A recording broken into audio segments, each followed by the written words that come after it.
Chapter 89. Dead ends are the norm. 2. As soon as I returned back to a few days ago, I spoke in front of the hunters. This stage. I'll take charge. The hunters became mute. Among them were the Count and the Crusader. The two of them originally died while attacking the 25th floor, but I came back to the time before they entered the stage. Of course, the people involved did not know that. The Crusader looked confused. I'm sorry, Death King. I didn't know if you had an interest in romance. Not at all. There's nothing to be sorry for. I'm an amateur at romance. But you still want to be in charge of this stage? Are you serious? Yes. I really want to take command. The hunters muttered. I spoke calmly to keep up my momentum. It would be good to select a hunter who is knowledgeable in the romance genre. But that's not the only criterion. I've never read martial arts novels. Even so, I cleared the Chronicles of the Heavenly Demon well. That's right, but I have an ominous feeling about this stage. I think something bad will happen. Please let me be in charge. Flinch. There were a few hunters who responded to the words, ominous feeling. It was the witch and the sword saint. The two believed that I had the power of prophecy. It should be fine, right? Death King has proven his skill many times. I also think we should listen to Death King. The first and second place in the rankings supported my position, so things became easier. The other hunters didn't even try to dissent against us. Like I had wanted, I took command. Now, I'll choose the attack team to enter the apocalypse with me. I spoke with a firm heart. Only the most elite members can go to this stage. Please don't resent me if I don't pick you.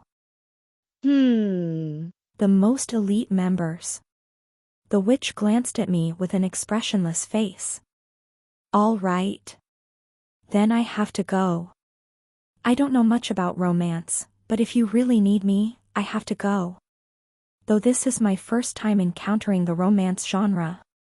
But romantic sensibility? Sensibility seems to fit me well. I'm not claiming to be an expert on romance. Yup. I just think that I should be included since the most elite members are going. The woman who introduced herself as a drama watcher seemed to be in poor condition. Romance and romance fantasy are somewhat different. If romance is macaron, romance fantasy is a chocolate mousse cake. Death King. I really do think we should bring along an expert. The master who exuded a quiet, deep energy was the Crusader. However, in the last run-through, she had failed in the attack. I felt uncomfortable bringing the Crusader. Isn't love something that can be replaced by money? People who pay well are good at dating. Love is power, power is money. It's an unchangeable law. I need to be appointed here. The Count unfolded a fan. Who the hell let that woman enter a romance? I looked around calmly. Finally, a figure entered my sight. That figure was drinking orange juice served by a bookmark maid. Heretic questioner Nim. I called out to that person.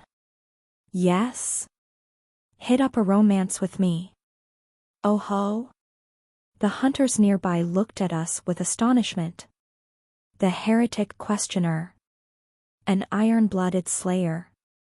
A person who unconditionally tortured and executed people if there was a religious dispute, regardless of what happened. A true natural-born psycho who is treated like a madman even in this tower full of abnormal people. If there was a survey of who in the world was the least suitable for romance, that human would be ranked first. The man grinned like an innocent boy. Yes. Of course. Aha, if it's Death King's request, I will be happy to do it. For anyone who did not know the truth, it was really an angelic smile. Death King. Are you crazy? In other words, when a person who knew the truth saw it, it was no different than the smile of a devil. The witch quickly came up and whispered to me. The heretic questioner can't empathize with people. Objectively, he's a psychopath, and subjectively, he's a sociopath. How can we take a man like that into a romance novel? Black Dragon Master. I also answered with a whisper. Although I don't know the laws of romance, I do know what's most important. What's that?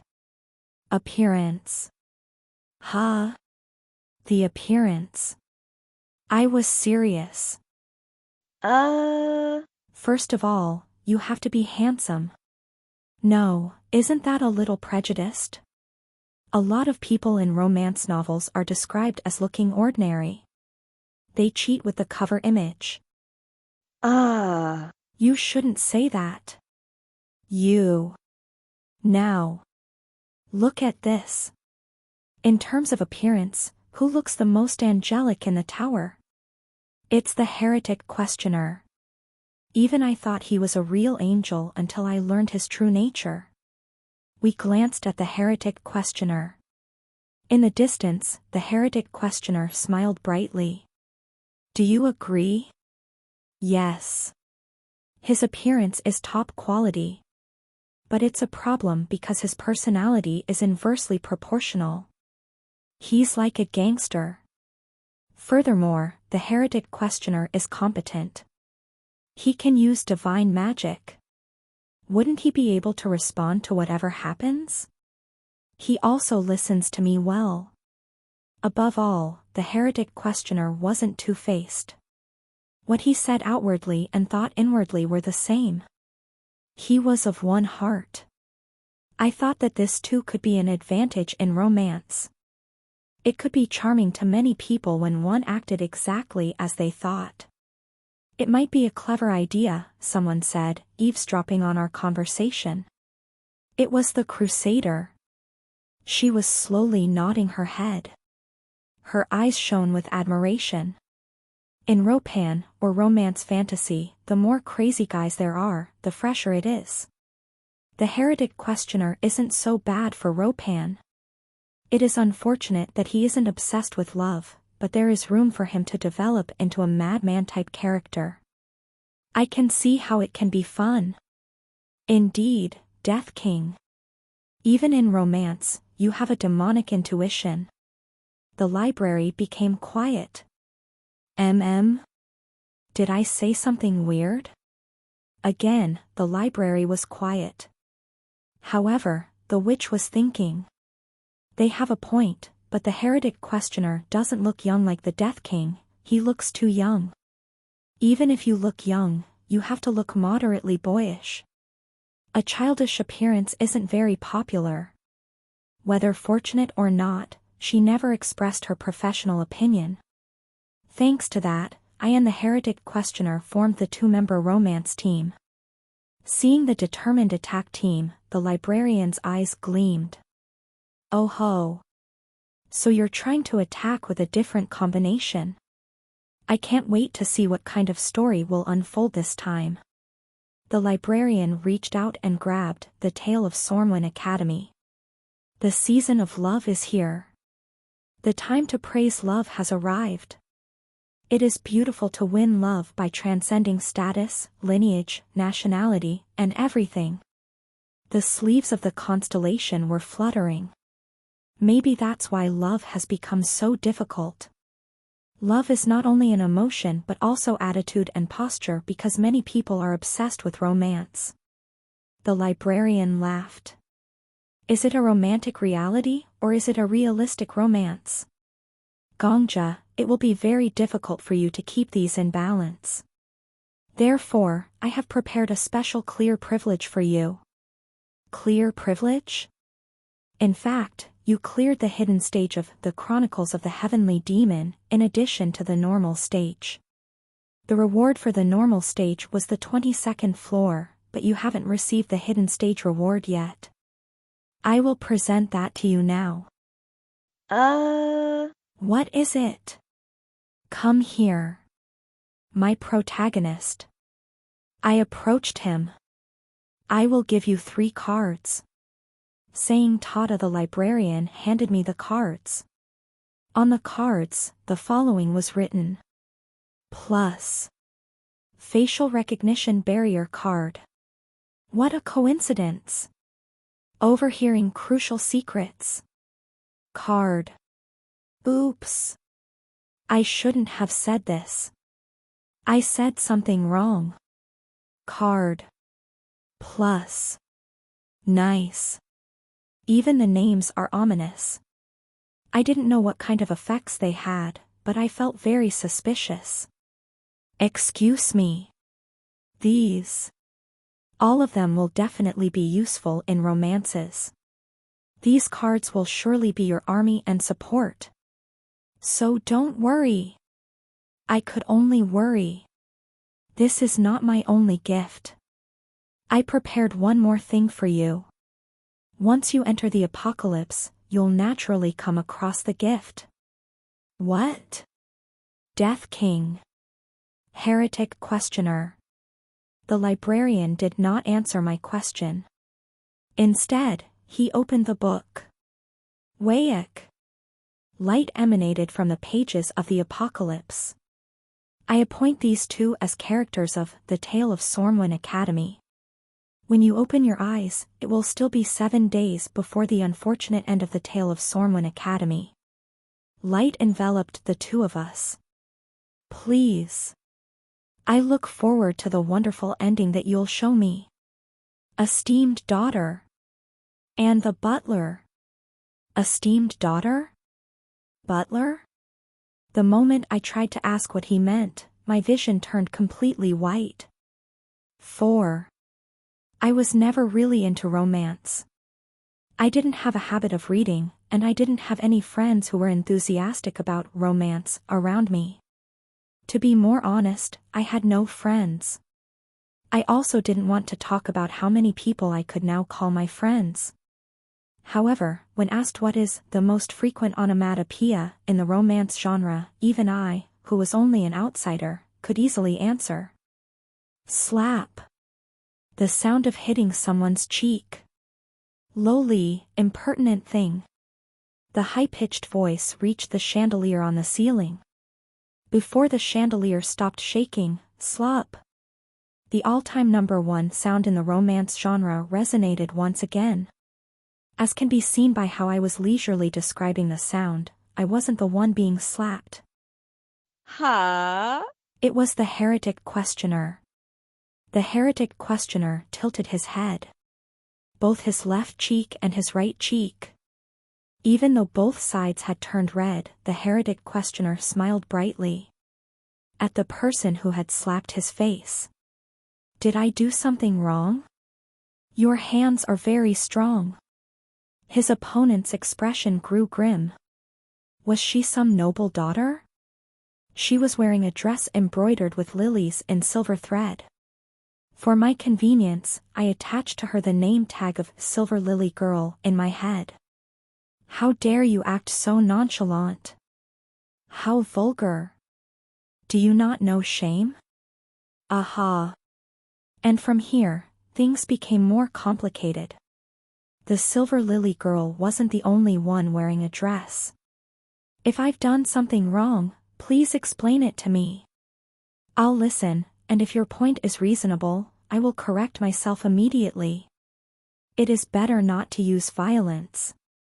The heretic questioner was also wearing a dress. Compared to the Silver Lily Girl's dress, it was plainer. The color resembled the flesh of a lime. The dress that the heretic questioner wore was a division of the innocent yellow and the refreshing green. Childishness could easily be mistaken for innocence. Ignorance could also be seen as being refreshing. But he didn't need any of that. His face was the top. The natural-born thug whom I chose based on his appearance smiled brightly. Now. Person whom I don't know the name of. Let's talk. Slap. You really you insult me to the end. The silver lily girl seemed to squeeze her whole body while speaking. The curve of her twisted back seemed to be transmitted onto her voice.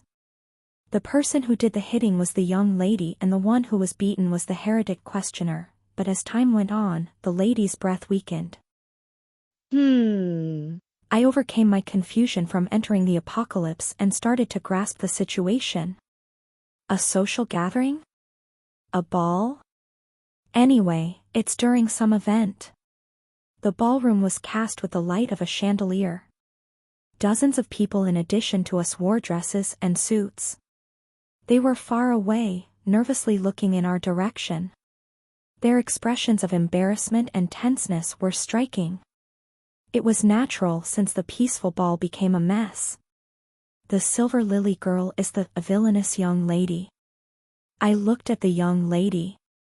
Except for the imperial family, she is the highest-ranking person. She was also the one who would destroy this apocalypse. Come, over, here. The silver lily girl said as she staggered. She seemed to be chewing on each syllable before spitting it out. Her voice made my lungs hurt just by listening. Yes, young lady, answered the servants dressed in black tailcoats. These people. I hate looking at them. Take them away. Right now. Take them away from my sight. Yes. The servants' answer was never loud. Their voices were quiet. People of lower status adjusted the volume of their voice depending on the constitution of their betters. Anybody could see that the silver lily girl was sickly. To her ears, loud voices were poison. So, the heretic questioner was incompatible with the silver lily girl. By any chance, are you sick? That's a big problem. I'll help you. Quickly. Quickly clean up that master and servant and get them away from my sight. Lock them up. Because the heretic questioner was naturally loud and open. Servants in tailcoats surrounded us like a military unit. Excuse us. You must follow us for a moment. The words were archaically polite, but the actions weren't like that at all. The servants forced the two of us out. Over the ballroom and through the corridor, we were transported to a warehouse pale with moonlight. Excuse me? I said while being moved to the warehouse. For reference, I was wearing a tailcoat that looked just like the servants. Where are you taking us now? There was no answer. Excuse me? Ducal servants, everyone? Slam. The heretic questioner and I looked at each other. Soon after, click. The sound of a turning key resonated. We were imprisoned in a warehouse, who knows where. If my common sense wasn't wrong, if a warehouse was locked with a key, it became a prison. Aha. As the moonlight spilled through the iron bars, the heretic questioner opened his mouth. Death King. Something big happened. The heretic questioner was smiling wide as if it wasn't a big deal at all. I think I've become the female protagonist. That was right. And I was that young lady's butler. Chapter 90. Dead ends are the norm. 3. What a mess. I muttered. It was nuts.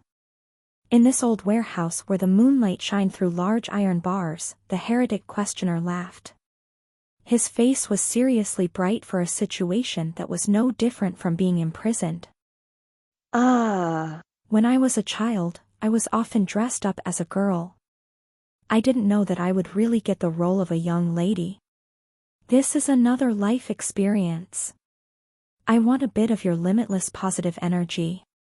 The world is beautiful. Death King. Think positively. Did this person ever stop smiling? Even if a meteorite fell in front of him, he'd probably say, "Oh, what a disaster. The world is ending. It can't be helped." We did our best. Then, he would just laugh. What makes you so positive? This, right now. The heretic questioner wiggled his hands and made a hand seal. Then, he whispered quietly. Sacred technique, transformation.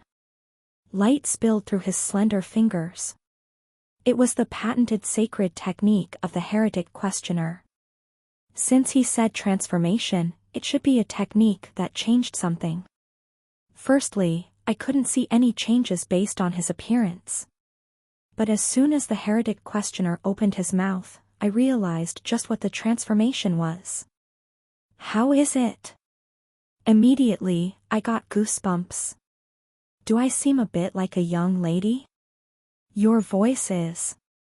Yes. I changed the structure of my vocal cords slightly. Grin.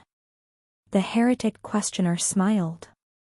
People already tell me that my voice is androgynous. A little adjustment makes it more appropriate.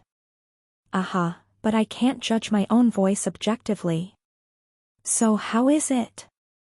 It's wonderful. Honest admiration spilled out from my lips. You have the air of a dignified noble. Well. If you just keep your mouth shut. Thank you. I stroked my chin.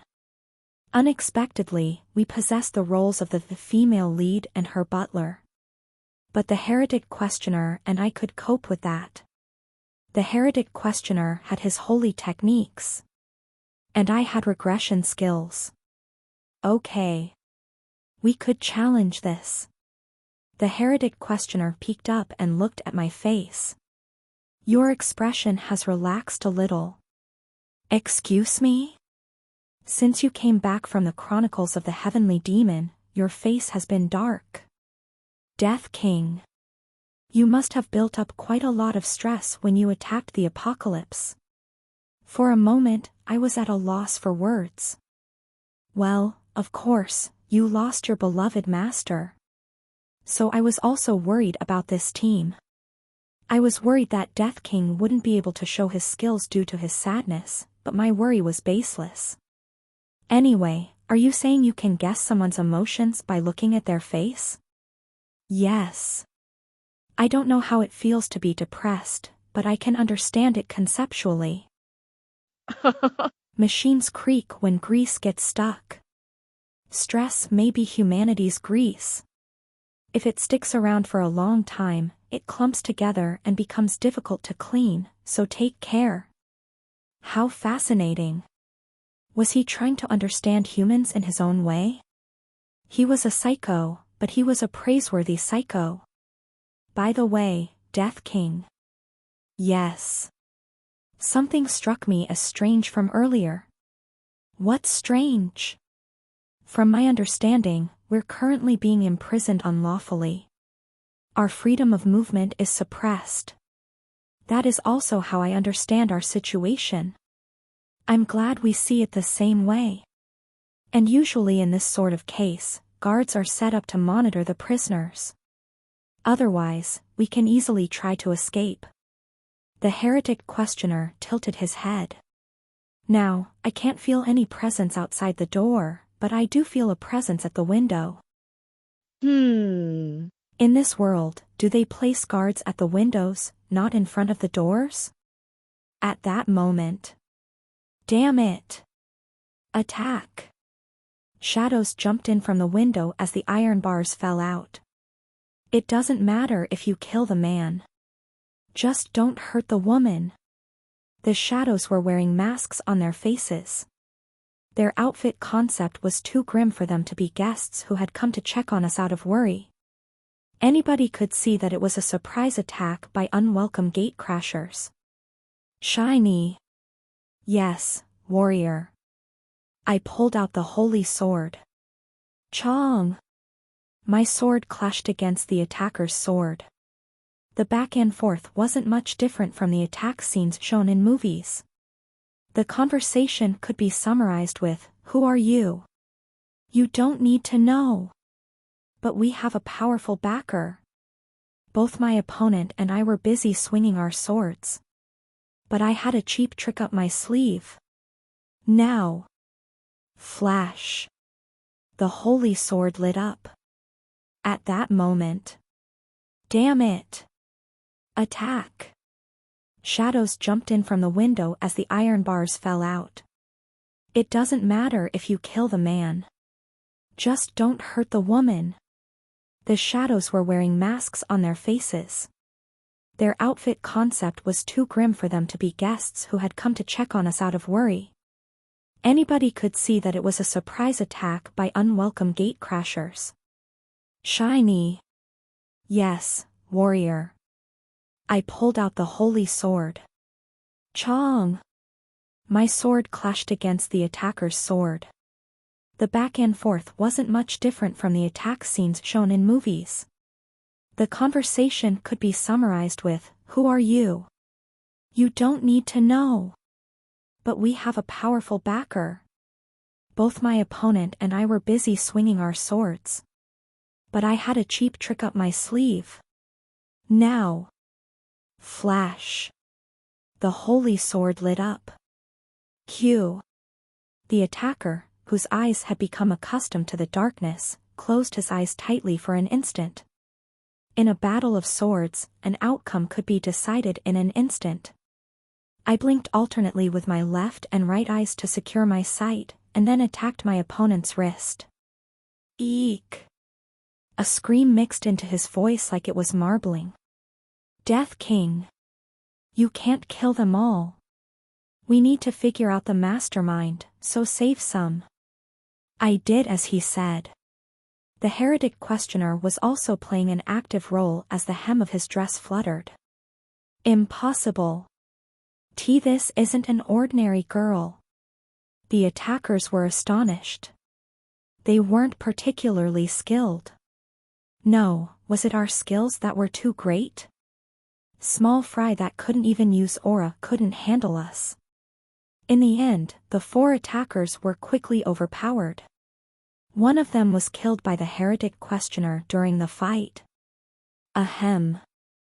Ahaha. The heretic questioner smoothly wiped off the blood that had gotten on his face with the sleeve of his dress. The attackers looked up at that heretic questioner. Their faces were pale with fear.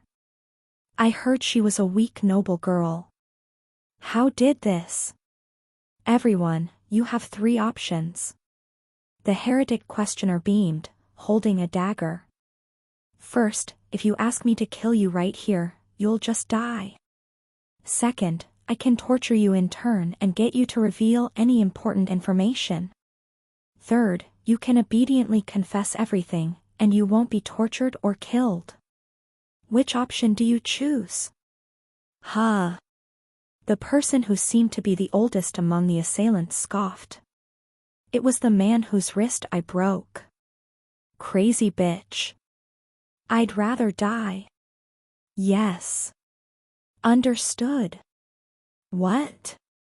The heretic questioner's dress turned a little redder. A dull, percussive sound rang through the warehouse. His head had fallen to the floor. Hi.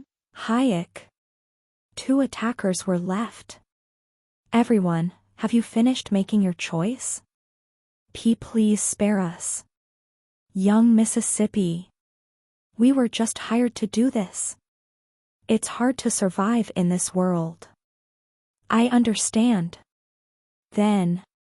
But just as I understand your situation, you must understand my position. Please tell us why you attacked us. In exchange, I'll let you go alive. I think I'm making a lot of concessions in this deal. The attackers wavered. You seem to be hesitating. I understand. I'll help you a little so you can make up your mind. That.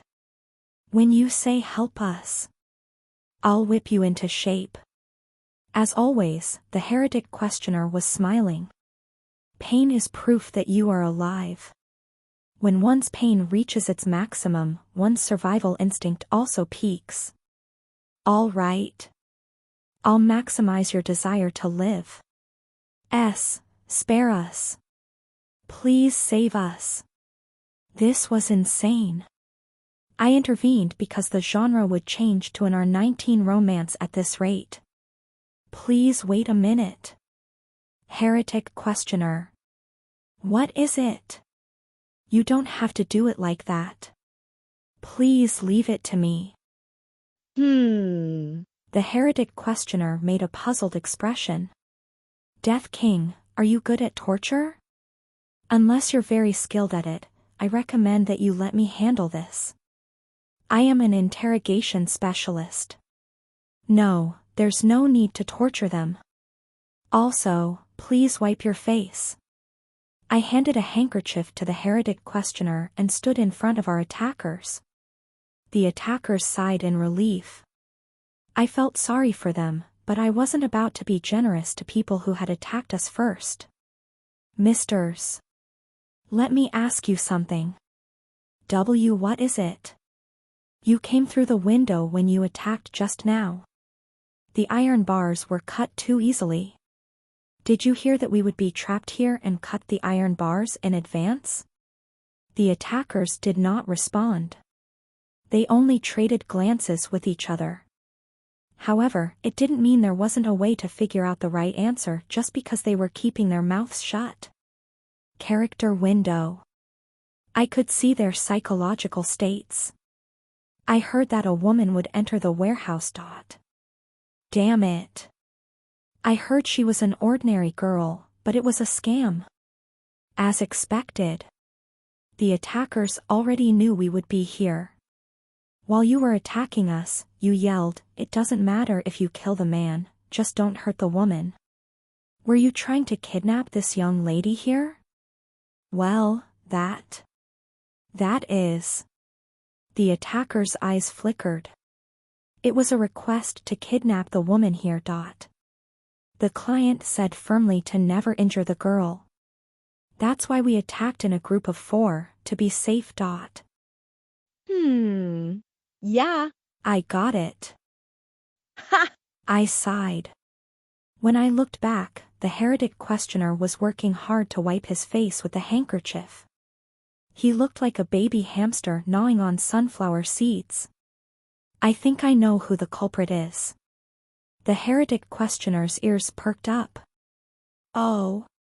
Do you really know it already? Yes. I want to hear Death King's reasoning. The heretic questioner's eyes were sparkling. I nodded and whispered, to start with, the culprit is someone very powerful.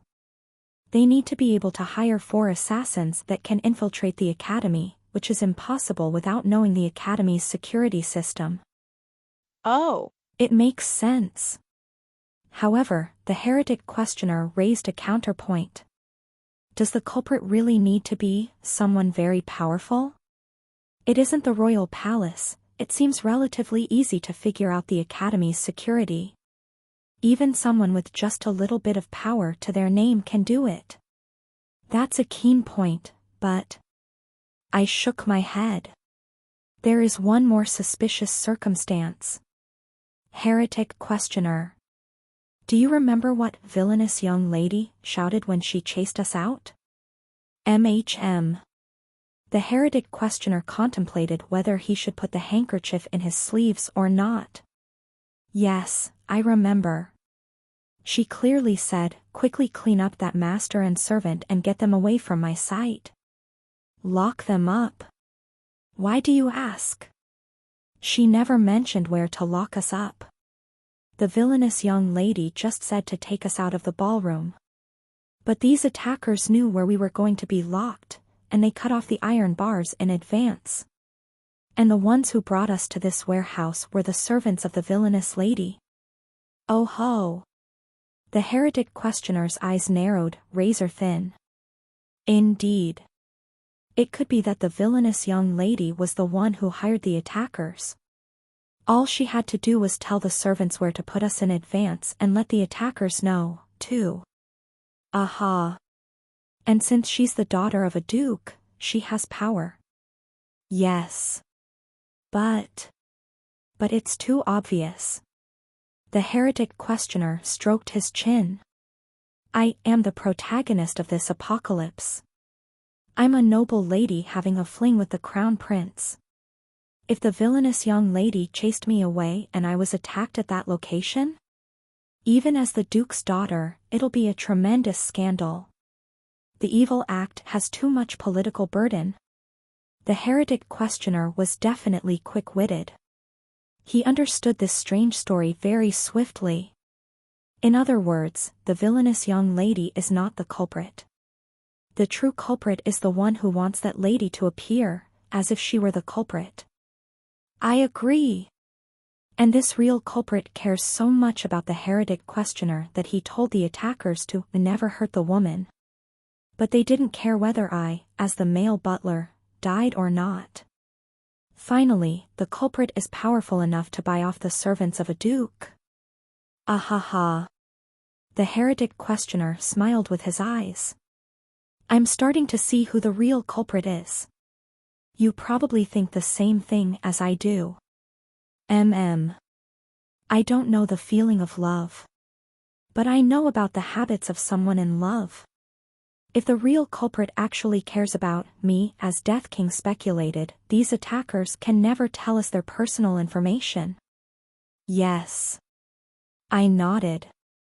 They must be waiting nearby so they can enter any time. Kwang. It was then that the old door of the warehouse was broken. Dust rose up, and a group of knights poured in. At the front was a man who looked like he had never dirtied his hand in his life. Sylvia. Are you all right, Sylvia? The man ran at us and tightly hugged the heretic questioner. Blonde hair that looked like uncooked ramen noodles wobbled in the air. He wasn't as handsome as the heretic questioner, but that man was also handsome. His level was around, say, 60% of the heretic questioner? Good heavens. Your whole body is covered in blood. When I heard that you had been kicked out of the ballroom, I was anxious and came to find you. How dare this vicious thing happen? And perhaps his psychopath level was about 60% of the heretic questioner as well. Without blinking once, the man gave an order. Look here. Go catch the suspicious men right now. I will interrogate them myself and find out who is behind this. I don't know what family did it, but I won't forgive them, no matter what they've done for the Empire.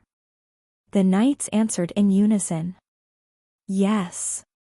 We have received the orders of His Highness, the Crown Prince. Yup. Lady Sylvia. Don't worry. I'll protect you. No matter how vicious the Duke's daughter is, I, the only heir to the Empire, will protect you. You only need to rely on me. That man was the male protagonist of The Tale of Sormwin Academy. And he was the Crown Prince in love with the heretic questioner. Chapter 91. Fall in. 1 year ago. There were two young ladies to whom the Emperor gave epithets. Sylvia Evenale, daughter of Baron Evenale. A golden thread blooms in a yellow flower garden. From now on, people will call you like so. The Lady of the Golden Silk. The heroine of this world. Raviel Ivantia, daughter of Duke Ivantia. A flower gilded in silver so as to not drop its head. Child. From now on, the subjects of the Empire will call you the Lady of the Silver Lily. The villainess of this apocalypse. Noble ladies usually receive an epithet when they have their debutante ball and enter aristocratic society. The royal family or high nobility who open their debutante balls give them their new names. The noble lady's epithet differed based on how high up in society the presenter was. A name given by a baron and a name given by a count were of different classes. The greatest epithet was, of course, a name bestowed by the Emperor. It was the pride of one's family to be given a name by His Majesty. Since these two young ladies attended the same academy, the huge storm that brewed was inevitable. But even so, I looked at the prince. The crown prince was holding my colleague, the heretic questioner, who had taken on the role of the lady of the golden silk. He was holding the heretic questioner so tightly that the dress rippled around his fingertips like scales. Isn't he too superficial to be the crown prince of a country? Strangely, I didn't like him. The prince met my eyes. He was looking at me a little distastefully, so I had to lower my gaze. But his gaze was also unusual. Contempt. Fury. Disdain. Negative emotions were lurking in his eyes. You also survived. Was that directed to me? Probably, since I was the only one in his gaze right now. However, his voice sounded like that of someone who ate spinach 3 days after its expiration date. It kind of pissed me off. Yes, Your Highness. I imitated the way people in historical dramas spoke. I safely managed to survive. You're lucky. How can it be due to the luck of this humble child? Your Highness's grace must have been crazy good. The prince's lovely eyebrows slipped. Just now, I more or less implied you set up the raid on your own. If he had a guilty conscience, then even an ordinary greeting should put him on edge. Your words are too much. Do you mean to say that my royal grace is embedded in everything that happens in the world? Saving your own life and saving Sylvia from the assassins and ruffians are all due to your own fortune. I thank you. Wow. He seemed to retreat and praised me, but listening carefully, that wasn't the case. It wasn't because of my skills, but rather because of fortune. No way. I'd like to think this wasn't true, but was the prince trying to keep me in check right now? The lady of the golden silk is my master. At that moment. And I belong to her. My mouth moved without my intent. Your Highness. How can we say that it is luck that a sword protects its owner? The tool has just been used as a tool should. Your Highness praises me excessively. It was embarrassing. Really, truly, I had planned to step back after saying something vague. What good would it be if the prince and a butler got into a fight? Nevertheless, my tongue moved agilely. Have I finally gone nuts? When my head became a bit hazy, I heard a voice. The immersion toward the character is deepened. What? Currently, your immersion rate is 1%. What the heck? Really, you're so eloquent that I want to sew your lips together. While I was going mad in my head, the prince's face became distorted. Outrage. Humiliation. It was really a face trying to hold back from cursing. If possible, I also wanted to yell out a bucket of swears. It was because seeing the prince's face crumpled up was strangely refreshing for a corner of my heart. Rather than thinking I should stop, I felt that his look was quite good. Crazy. This was insane. These days, barons and such nobility seem to select servants based on their tongue rather than their personality. If His Majesty knew the situation, he would surely lament it. Wait a moment. Just wait. He was supposed to be the prince of this world, but he was just a blonde ramen noodle. Don't provoke me anymore. Please, don't irritate my emotions.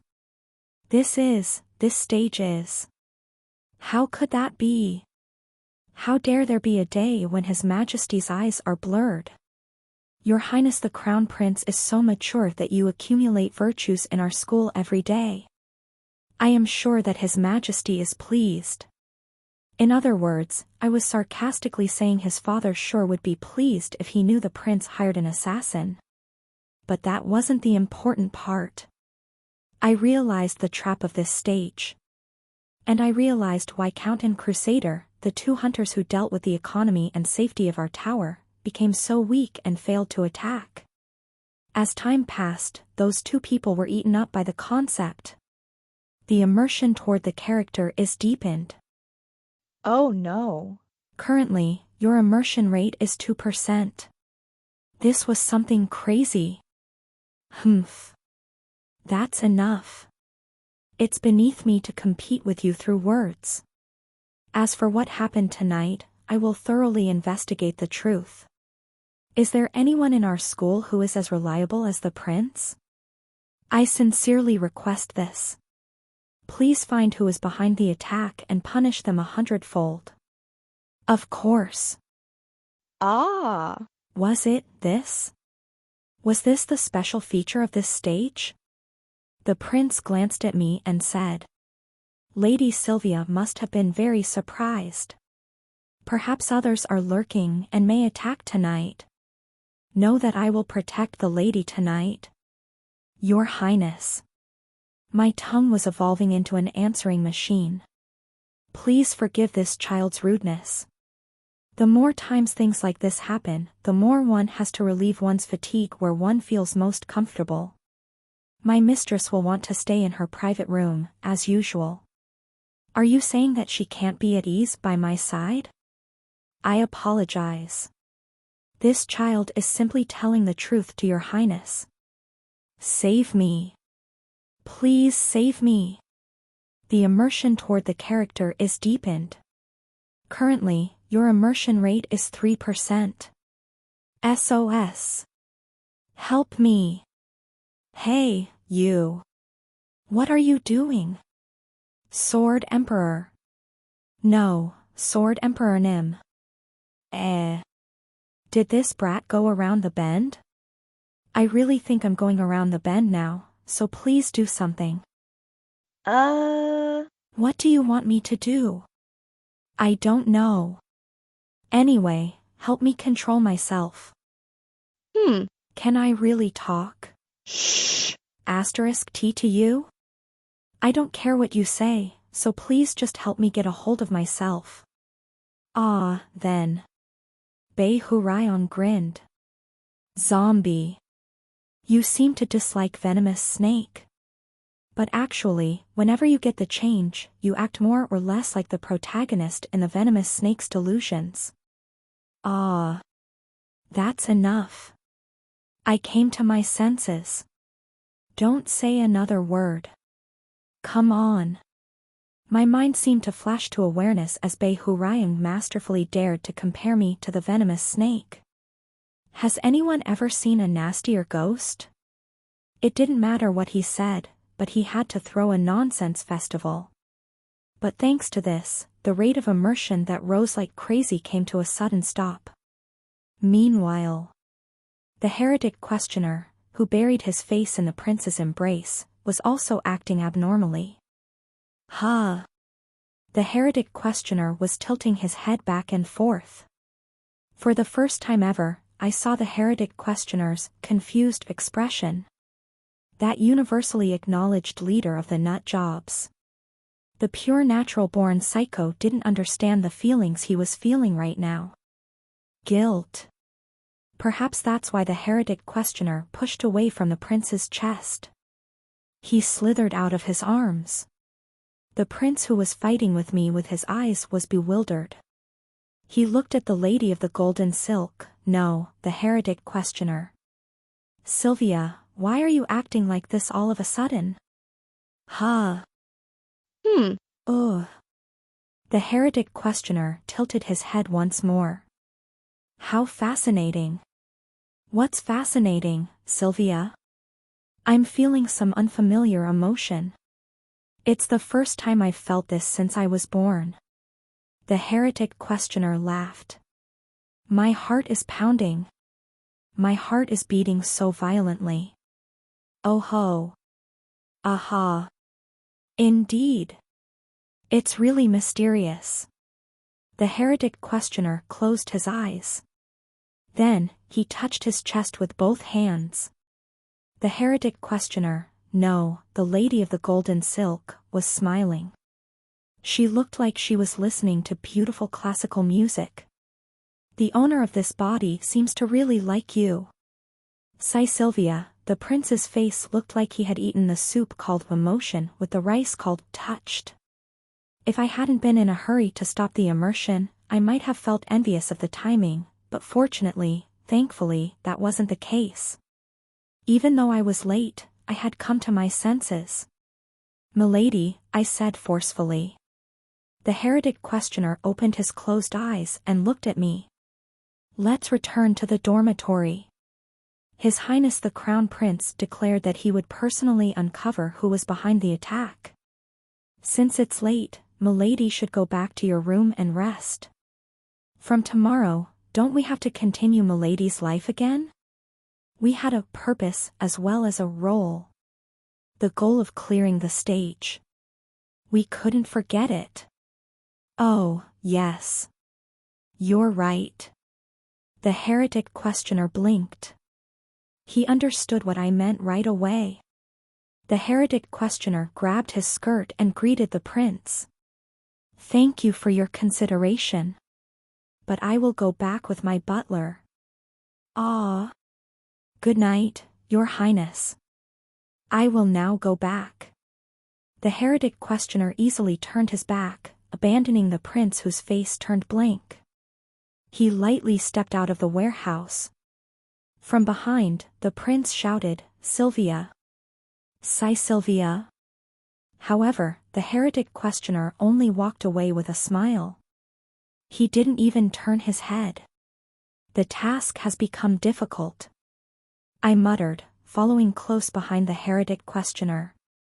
I didn't think there would be a trap like immersion. Damn it. I wondered why the Count and the Crusader failed, but now I understood. Ahaha. The heretic questioner smiled mysteriously. Click. Click. Our footsteps echoed in the corridor, and our shoes were shaded white by the moon. The sound of human feet resembled the beating of a heart. It's definitely something we didn't expect. Death King, how much has your immersion rate increased just now? It went up to 3% like mad. I barely managed to stop it. You're outstanding. Mine shot up to 10% right away. I was speechless. 10%? 10. It was devastating. He had only spent a short time with that prince character, but 1/10 of his ego had been infected. The situation was more serious than I thought. Only then, even living a normal life was like walking through a poison fog. Little by little, you became poisoned, and once you came to your senses, you couldn't escape. When you let go of your hold on your mind. In an instant, the mind would be eaten by the romance of this world. This can't go on. I opened my mouth. My voice was slow. Well, I was nervous. Losing myself. That I might lose myself. It was always the thing I feared most. Let's prepare safeguards for ourselves. Safeguards? Yes. I carefully touched the handle of my dagger. I felt the texture of the green tape around my finger. That familiar texture brought me a sense of stability. Choose a keyword. So that we can come to our senses whatever the situation, no matter how serious things are, when we say this keyword. For example, when I say peach, you can say carrot. Aha. It's a secret code for the two of us. The heretic questioner smiled. I agree. I saw something similar in a drama before. Then what should the secret code be? Click. At that time, we heard the sound of a heel from across the corridor. The heel of a shoe was pressing dangerously to the floor of the corridor. Dull footsteps followed. A person was approaching with several servants. The moon shined. A sharp shoe trampled over the moon reflected on the hallway floor. Hair as silver as the moonlight. The Lady of the Silver Lily. The duchy's young lady led several followers and walked this way. The villainous young lady frowned like she was angry. She glowered at us. Ah. The heretic questioner let out a small moan. Death King. The heretic questioner stood on his tiptoes. Then, he opened his lips and murmured into my ear. I think I really do hate her. Whisper. At first, it sounded like the same voice as always. Slowly, I turned my head and looked at the heretic questioner. MHM.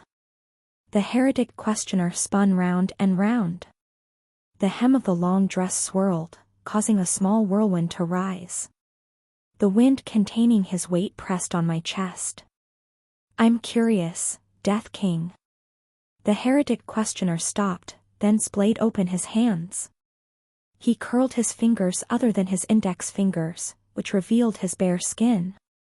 Ah. I'm really curious. Pressing both index fingers to his lips, he was smiling like always. Right now, what kind of expression am I making? But his eyes weren't smiling. The immersion toward the character is deepened. Currently, your immersion rate is 4%. Chapter 92. Fall in. 2. Romance Fantasy Trope 1. Any man near the main character is shady at first. Romance Fantasy Trope 2. The man who seems the most ordinary is actually the most extraordinary. 3. My heart throbbed. I was anxious. Like broken piano keys, my heart was playing off key. That was how ominous the heretic questioner's smile was. I felt a premonition that we were going to slide all the way down this slippery slope. And what was at the bottom, I could not see. Heretic. You look unharmed, Lady of the Golden Silk. Before I could finish saying his title in the tower, the Lady of the Silver Lily used the protagonist's title in this world first. I heard you were attacked by an assassin. But you're a girl who grew up in the borders. The thread of your life is as tough as a weed. A single assassin must not be a big deal for you. The corner of the heretic questioner's mouth tilted up. A little later, I would find out that it was out of ridicule. Words that the heretic questioner would never say flowed from his lips. Did you deliberately come out this late to compliment my healthy body? Truly, I thank you, milady. His Highness did the same. I am happy that many people care for my inexperienced self. So much so that tonight's misfortunes feel like luck. The Lady of the Silver Lily's eyes became ferocious. The heretic questioner had planted 2 thorns in his words just now. Aren't you the one who hired the assassin? Intimidation. The Crown Prince came to visit me personally because he was worried about me. Provocation. Your head is as disheveled as a weed, too.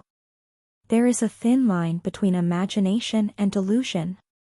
Our choice of whether we step over that boundary determines our human dignity. As a noble, please act with decorum. Ah. I'm sorry. So it isn't against decorum to slap someone's face at a ball. Well, I did grow up on the outskirts, so I don't know the manners of a duke's daughter. If it is not disrespectful, when will you invite me to your salon? I'd like to receive etiquette lessons directly from a wonderful lady. I'm not used to hitting people, so I think I need to learn about the angle and strength of my hand. There was a motorcycle engine running on his tongue. I wondered where the engine sound was coming from, but after listening more closely, the crazy noise was the sound of my own heart. Thump. Thump. Dread wrapped around my heart and held me by the neck. Milady. Don't be rude. A mere baron's daughter from the countryside is saying such thoughtless words. The duchy's servants became indignant at the waltz of the heretic questioner's tongue. Some of the attendants had probably betrayed their master and belonged to the crown prince. I didn't know if it was just one or if there were more traitors, but that wasn't what mattered now. I apologize. I hurriedly intervened between the gold and silver ladies. The lady of the silver lily furrowed her brows. You are. Milady is greatly shocked today because of the strange events that occurred. From this lowly servant's understanding, she desperately needs to rest. Since it's late at night, would your ladyship please allow us to excuse ourselves? The misunderstanding will be resolved tomorrow. The lady of the silver lily closed her lips. Behind her, the servants were buzzing. When their mistress raised her right hand, they all stopped moving. In an instant, stillness enveloped the hallway. It would have been impossible to do if she did not keep her subordinates on a tight leash from the beginning. Excuse me, butler. What are you talking about? Rather, it was the heretic questioner, the lady of the golden silk, who protested. I still have a lot to say to her ladyship. You can't just end the conversation at will. Be quiet. I grabbed the heretic questioner's wrist. I grabbed it, then walked away while dragging him behind me. The heretic questioner said, Wait, butler. Wait a minute. He struggled, but I never let go of his wrist.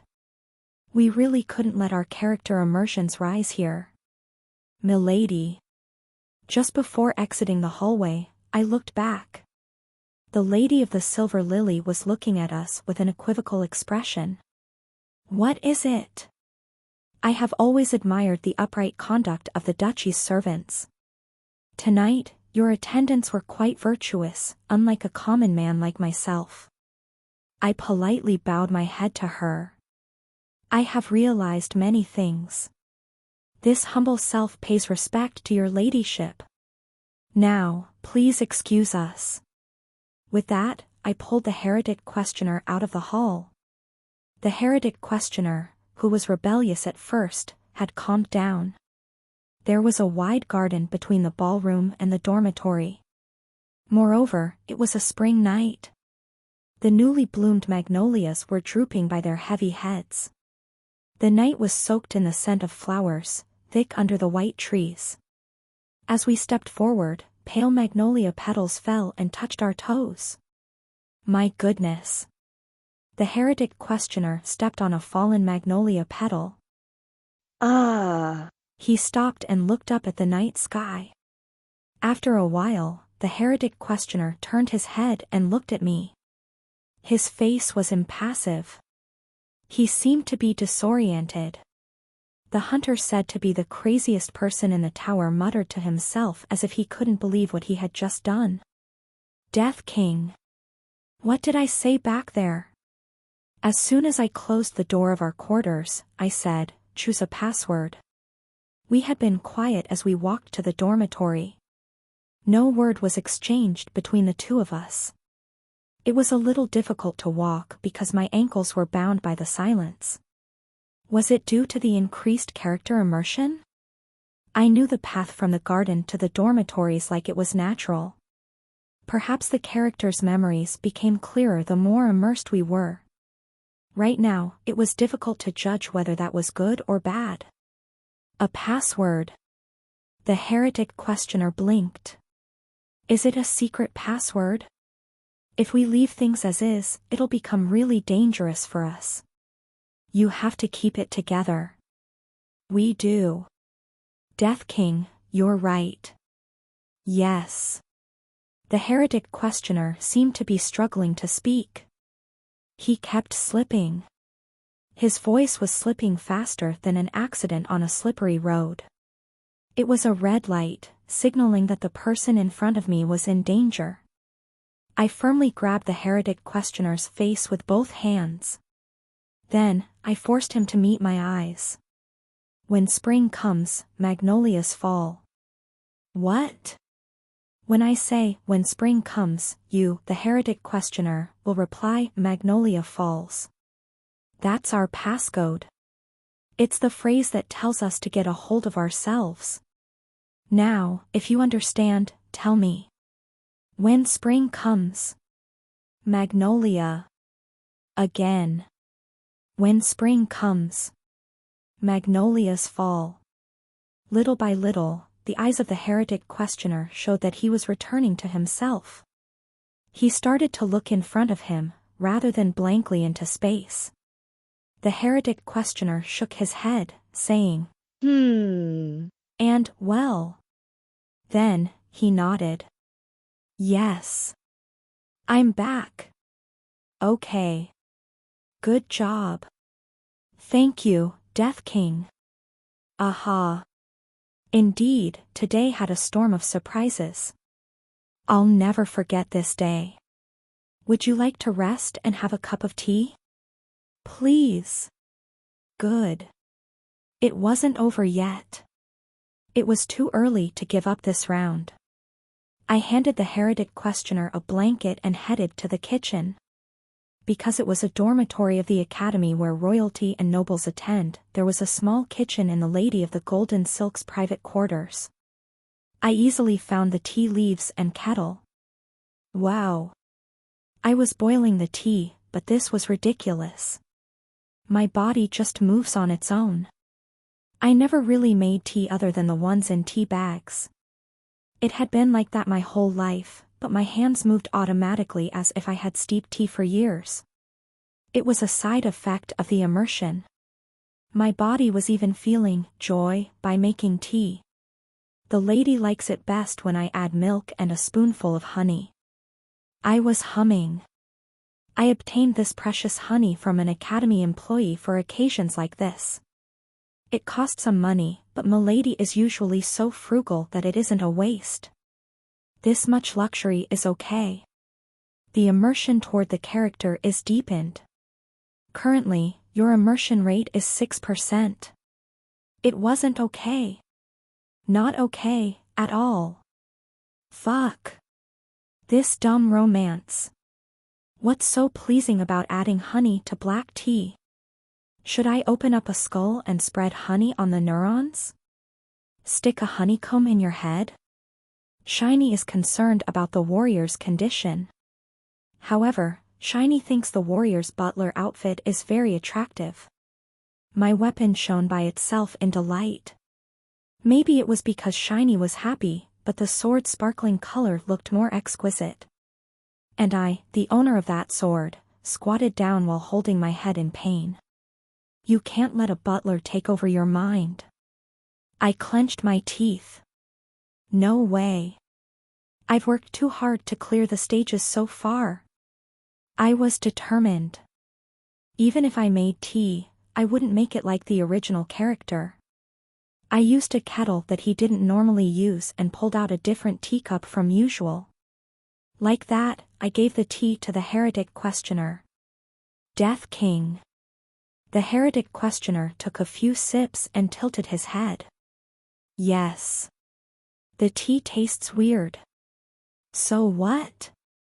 If my taste buds are working correctly, this iffy taste is salt, right? That's just how this tea tastes. Oh ho. Rather than tea, isn't this more like salt water? If you just measure the salinity, I think it'll be judged simply as salt water, nothing more, nothing less. Just shut up and drink. Understood. I'll shut up and drink. The heretic questioner slurped up the tea. Thank you for the tea. It was salty. The heretic questioner smiled broadly. Yup. This was how things should be. Our natural psycho finally regained his guilelessness. So, what do you think we should do from now? We have to make sure the villainess and the prince stay together. I sighed. Or at least crush the love line between the Lady of the Golden Silk and the Crown Prince into powder. Let's aim for one of those two endings. Operation Sneaky Sneaky. The heretic questioner chose the name of the operation on his own. Well, it didn't matter. I also preferred the second ending. I had never dated before, so I didn't know much, but wouldn't it be much easier to break something than making it? It would be difficult to matchmake the Crown Prince and the Lady of the Silver Lily, but it would be easy to have the Lady of the Golden Silk break up with him. In this part, the heretic questioner and I were 100% on the same page. To do that, the prince's love for the lady of the golden silk must become cold. Do you have any plans? I do. I realized something when I was losing my mind while making tea. We need to take special measures for this stage. There is a way. Not only would it reduce the prince's affection for the protagonist, but it would also be very effective in allowing the two of us, especially me, to keep our consciousness. What's the plan? In the end, the more you act like the lady of the golden silk, and the more I act like a butler, the more immersed we become in the roles. So flipping that thought.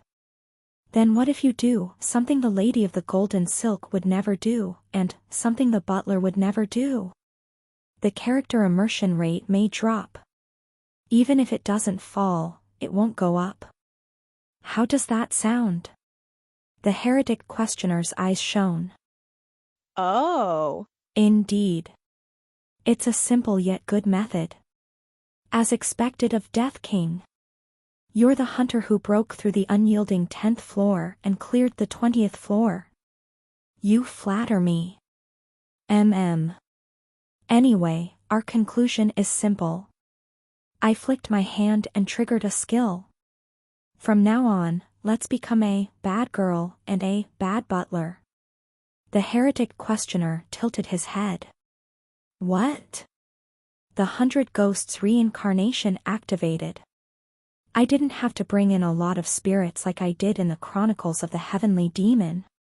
We only needed one specific ghost. My shadow wriggled and took on the shape of a person. A ponytail at the back of his head. Eyes that were more asshole-ish than that of any other being in the universe. Hey! The Flame Emperor. It was. Yo. Suha. As soon as. Yo. Suha was summoned, he frowned. His expression crumpled like tissue, and he opened his mouth. Fuck, you dog bastard. What are you going to make me do this time? Come on, let's be quiet. Hush. MMPH. MMPPPHHH. No matter how much he tried to intimidate me, he was a ghost that could not disobey my orders.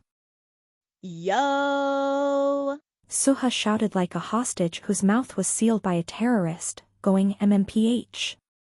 MMPH, and so on. Seeing the Flame Emperor's appearance lifted my melancholy mood. What could I say? It felt a bit like closing the lid on top of a trash can. The dust in my heart was refreshingly tidied up. The Flame Emperor. He was like the dustbin inside a vacuum cleaner. Heretic questioner. Yes, Death King. Looking at you, your outer appearance is too much like a model student. I put on a stern expression. Your gestures and your actions feel very pure. However, if you earnestly want to become a bad girl, you can't go on in your current state. It'll be impossible. Ah. The heretic questioner's ears perked up. If there is something I lack, please let me know. I'll learn. Yes, and you'll be taught. It's a one-on-one last-minute tutoring session. I slowly looked at. Yo. Suha. The greatest tutor will teach you how to be a bad person. Aha. I'm looking forward to it. MMPH. MMPH. The heretic questioner laughed brightly like a young puppy. Yo. Suha frowned like a bitch. Between the puppy and the dog, I nodded seriously. Now. Let's be bad. The next day, Sormwin Academy would explode. Chapter 93. Fall in. 3. Romance Fantasy Trope 3. Do you want to develop love between two people? First, make them hate each other. Hatred is lightning. Love is thunder. After being blinded by the lightning of hatred, the thunder of love begins to sound. 6. Are you well? It was on the route to Sormwin Academy. Yes, I slept soundly. Did you also sleep well last night? Thankfully, yes. Perhaps I had a good dream. I feel refreshed. I'm going to have 2 slices of toast this morning. Oh, I want to hear what kind of dream it was. Should we eat together? Oh my, what a great idea. Hoo-hoo. The students smiled and greeted each other in a quaint, old-fashioned way. On the road with white magnolia blossoms, oh my, and hoo-hoo smoothly flowed from their lips. Peace. Serenity. Even baby birds gathering together and singing side by side could not be more peaceful than this, nor could a flower garden in full bloom be more serene. The mere sight of this scene would purify someone's mind. It was a moment that sparkled like a diamond. Ah. Lady of the golden silk. Are you well? But diamonds were just refined coal. If one lit it up, it would burn very well. Nope. I'm not well at all. Ah. The heretic questioner grinned at the young lady who greeted him. There is no way I could be calm. Some assassin jerks attacked me last night and almost killed me. It's unfair that I couldn't sleep at all, and you're asking me if I'm well? Do you have any sense? Excuse me? No, you have no thoughts at all. If you did think, you wouldn't ever ask are you well to someone who almost died. Ah ha ha. What needs to be well isn't me, but your head. Is your head well? Is your skull safe and good? How is your brain? Ah. Yes. Excuse me? Ah. Your head was resting so much that your mouth became twisted. It's all right. I understand. A healthy mind lives in a healthy body. You have a ruined head, so is your mind in good shape? Go on, go to the infirmary. In other words, please get out of my sight. Ah. Ah. Wobble. The lady swayed and fainted. If her servant didn't catch her, she would have rolled all the way to school. The students, who had been greeting each other good morning like usual, screamed. White Orchid Lady. Are you okay? My goodness. Her complexion is too white. Someone, call the nurse. Breathe. Can you hear my voice? You have to breathe. Lady of the golden silk. What did you just say to her? A clamor. The baby birds singing peacefully were blown away, and a bomb exploded on top of the serene tulip garden. The diamond was blazing. The young noble ladies skillfully attended to their fainted classmate, but they could not hide their shock. The heretic questioner smiled. What's the big deal? She senselessly asked me if I was well, as I asked her if her head was well. A young lady nearby opened her mouth. Her head is well. Ah. Your hair is red. What a cool red. Could it be that your skull broke and your brain is leaking a little? Aha. If so, you're putting your already unfortunate intelligence at risk of further loss. Come on, pick it up and put it back in. Ha. Wobble. Miss. Kaya. Lady of the plum blossoms. Why isn't the nurse here yet? That salary thief. Somebody please bring some water. Security. Security. Chaos had arrived. It was truly a scene of the apocalypse. The book Apocalypse hadn't been destroyed yet, but the route to Sormwin Academy was being burned to the ground with excitement. Ahaha. The heretic questioner, who had a 20-meter radius of space to himself, smiled with a face that did not show a single hint of evil. He did have dark circles under his eyes though because of the attitude training he had received overnight. Death King, you're the best. My immersion didn't go up at all. He was also the best. The effect of the Flame Emperor's one-on-one tutoring was great. In the future, I'll continue to trust you fully. After all, the Death King's schemes are reliable.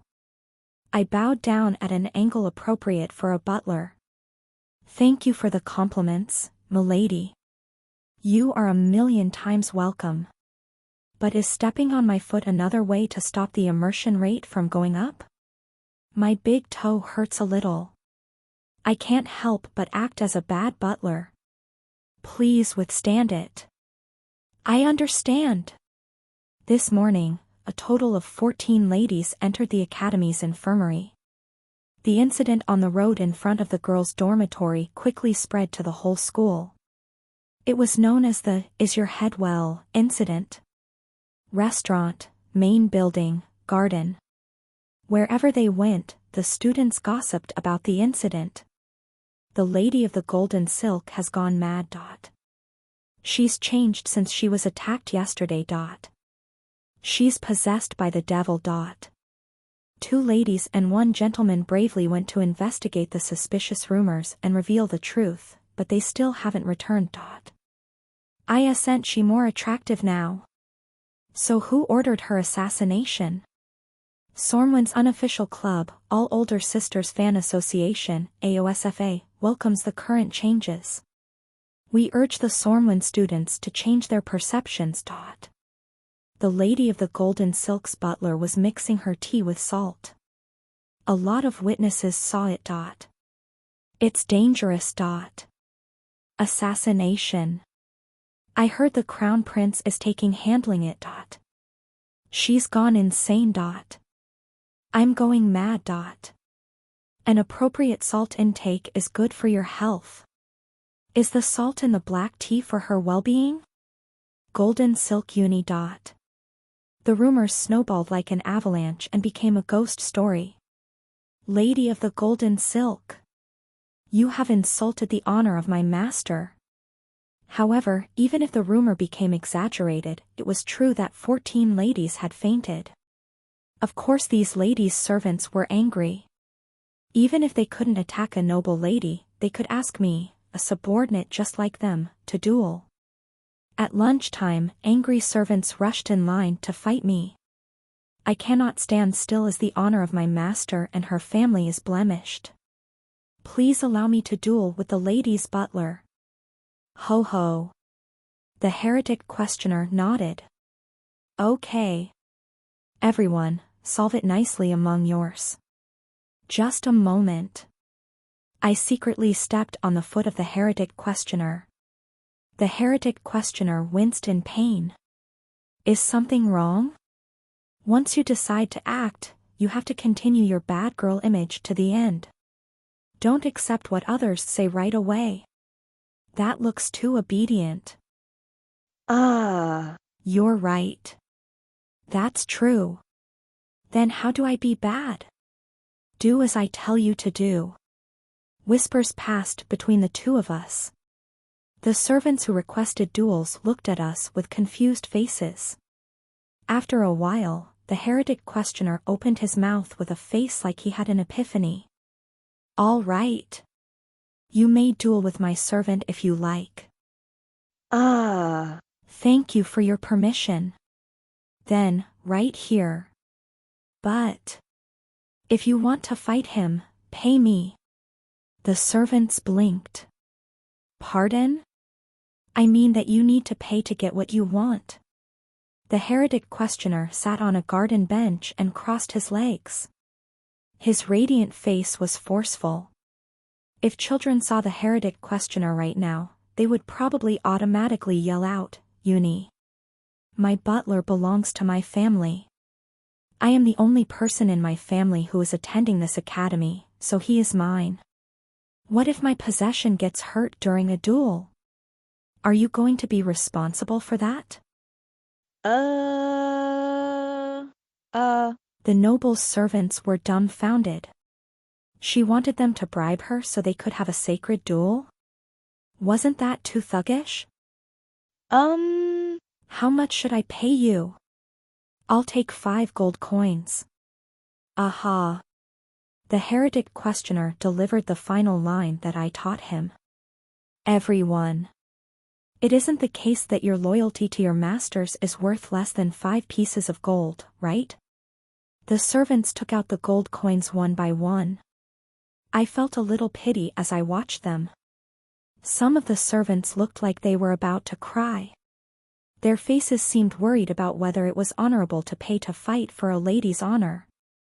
A face that seemed to ask, is this really the right thing to do? However, there was no going back. Once a few servants began to pay, the others had to join in. Here it is. Lady. Okay. I have it too. Yup. Thank you for your patronage. Please, excuse me. I only have silver coins. Would you accept it in small change? I'll accept it all. The heretic questioner ripped off the frugal servants. The dignity of the young lady who was given an epithet from the emperor was buried under the jangling of coins without leaving a trace. Followers take after their masters. I cracked my neck up and down, left and right, like a gangster. There were more than 10 servants staring at me awkwardly. Let me ask this, just in case. What is it? I lifted the holy sword, sheath and all. Among those of you here, has anyone starved for over a week? The thrilling sounds of a beating rang in the garden. I took down the servants one after another, feeling like a drummer. I beat them like a dusty cloth. Ack! Hook, cook! Countless students watched as the servants screamed. Looking around, I saw the students staring at me in dismay. Behind me, the heretic questioner rolled the coins in his hands and hummed. Screams, gasps, and the jingling of coins. The 3 melodies formed a perfect trinity. Sigh. At that moment, someone hastily rushed in among the watching students. Sylvia. What in the world is this about? It was the man who could be said to be the ramen noodles of this apocalypse, the crown prince. The blonde ramen was extremely flustered.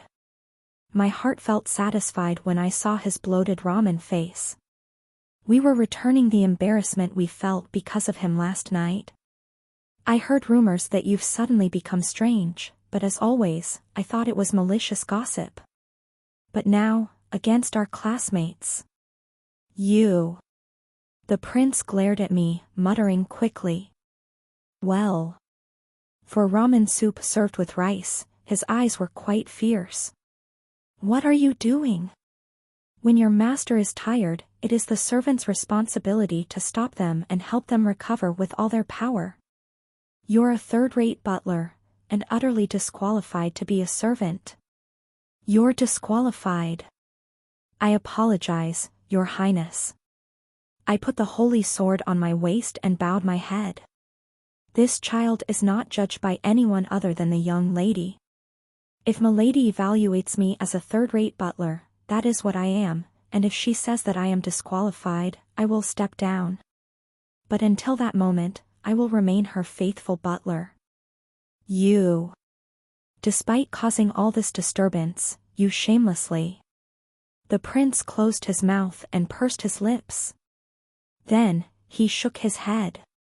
Did he think it was useless to speak with a servant like me? Sylvia. Didn't I tell you again and again? You shouldn't have a man like that as your butler. There are several eunuchs raised with great care in the imperial household.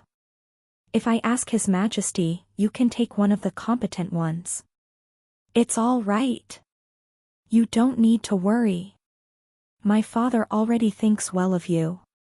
Wow. The students in the audience exclaimed quietly. Here and there, you could also see young ladies who fell for that adoring look. Just now, the prince expressed his affection so openly. The ladies sighed forlornly and whispered among themselves. What's happening? His Highness's fiancée is the Lady of the Silver Lily. But that was an agreement before they were born, right? It's been too long. It's been said that the Emperor cares for the Lady of the Golden Silk since a long time ago, so maybe. What would be best? The ladies' eyes sparkled as they talked about what would be the best outcome. There was no scandal as heated as the romance of the imperial family. If the diamonds of their own house burned, they would die from regret, but they would pay 1,000 gold to see the most brilliant diamond of another burn. Sylvia, what do you think? The prince approached and grabbed the heretic questioner's wrist. Would you please accept my earnest request? The heretic questioner looked at the prince. At this moment, I was nervous as well. Will the love of the female protagonist, the Lady of the Golden Silk, be more intense? Or would the ego of the heretic questioner playing the bad girl be stronger? I did my best to strengthen the latter, but in the end, it was the heretic questioner who had to fight in his mind. We may lose the match. Your Highness. The heretic questioner slowly opened his mouth. What perfume did you use today? What? I'm sorry to tell you this, but it smells a little strange to me. A bright smile spread over the heretic questioner's face. Swish. The heretic questioner smoothly took his wrist out from the prince's grasp, then took out a fan and opened it. Over the fan, his eyes narrowed into a smile. Did you discover who was behind the assassins who attacked me yesterday? No. The investigation is still underway. If I hadn't had my butler by my side last night, I would have been hurt. If your Highness is thinking of me, then I ask you to respect my butler just as much. Didn't he protect the prestige of the Academy by protecting my life? Your Highness. I trust my butler the most. At that moment, ramen boiled in the prince's face. And the heretic questioner laughed with his fan wide open. Oh ho ho ho. It was the most romance-like laughter in the world. Chapter 94. Villain. 1. Is there anyone who thinks about you as much as I do? Is there anyone who cares about you as much as I do? Have you ever seen someone look at you with more desperate eyes than mine? Have you ever felt a softer touch than my hands? There's no one. There wouldn't have been anyone. I would not let them. Oh ho ho ho. A peal of romance-like laughter rang through the garden. The prince, whose genuine plea had been met with laughter, looked like he was about to cry. Sigh Sylvia. Oh ho ho. What is it, your Highness? Isn't your laughter a little artificial? Oh, of course, your voice is like that of a baby bird. No matter how you chirp, it is music to my ears. Still, if you think about keeping up the appearance of nobility. Oh ho ho ho. I am very satisfied with this laughter. Is that so? The prince muttered, stuttering. I see.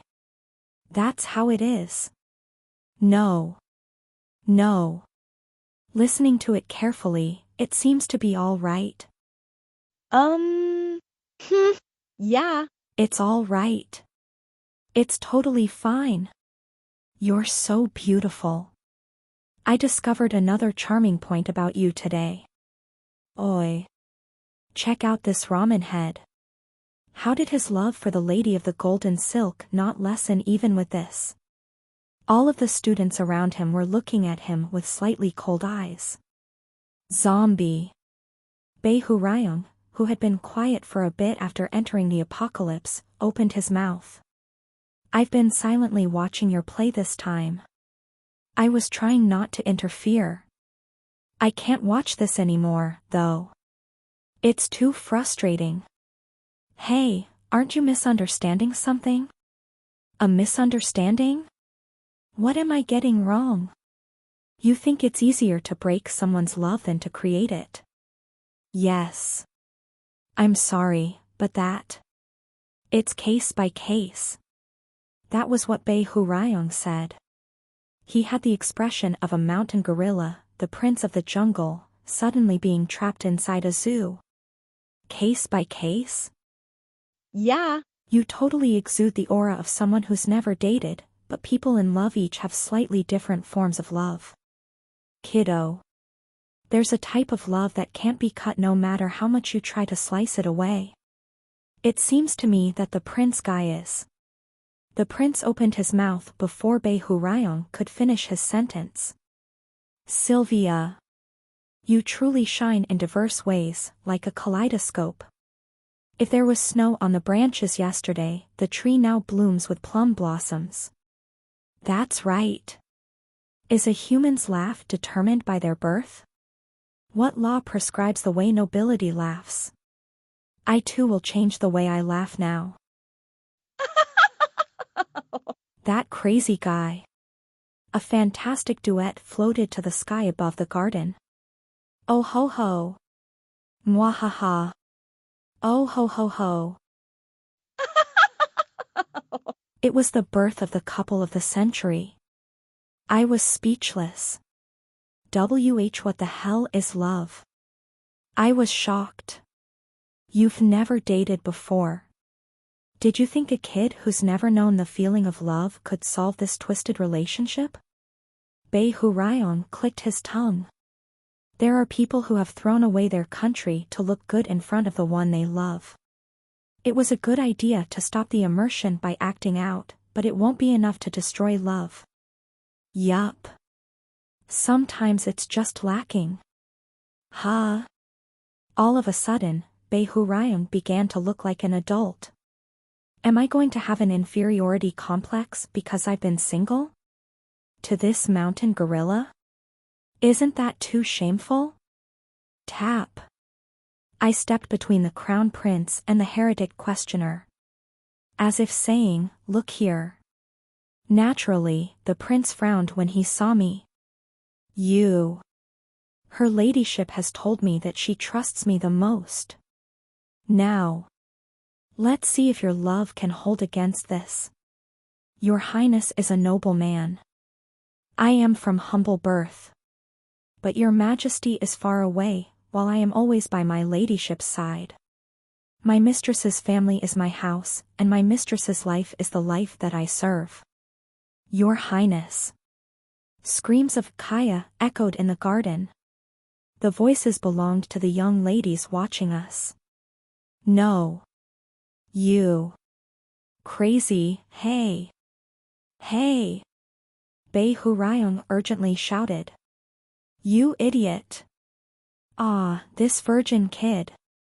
You really don't know the rules of love. That guy's the prince of the empire, so he'll have a lot of pride. If you say that, the prince will become more G. Ha! The crown prince ground his teeth. You think yourself so great because you stay by the lady's side, using the excuse of being a butler. Very well. Then I will take care of Sylvia, too. I'll watch over Sylvia myself when she is at the academy, so you may leave now. What? He's the crown prince of this nation. You can be crazy for love, but how could it be this much? Oh ho ho ho. Mr. Heretic Questioner. Please stop laughing. I can't concentrate. What in heavens is this fuss now? It was then. The murmuring of the students stopped. In one very brief moment. The commotion stopped for less than a second. The silence was only 1 second long, but that was enough. The young sons and daughters of nobility bowed their heads and cleared the path. Lady of the Silver Lily. Only the crown prince looked at her with his eyebrows furrowed. There, the lady with the moonlight in her hair walked. I thought you asked for a sick leave this morning, the prince said. I thought that you'd be absent from school today, but is your body feeling better again? Huh. The lady's heart seems to be quite the troublemaker. The lady of the silver lily did not respond right away. Instead, she glanced over our audience, one by one. Flinch. When she met their eyes, the students dropped their gazes. Until now, the students had been fired up by the imperial family's scandal.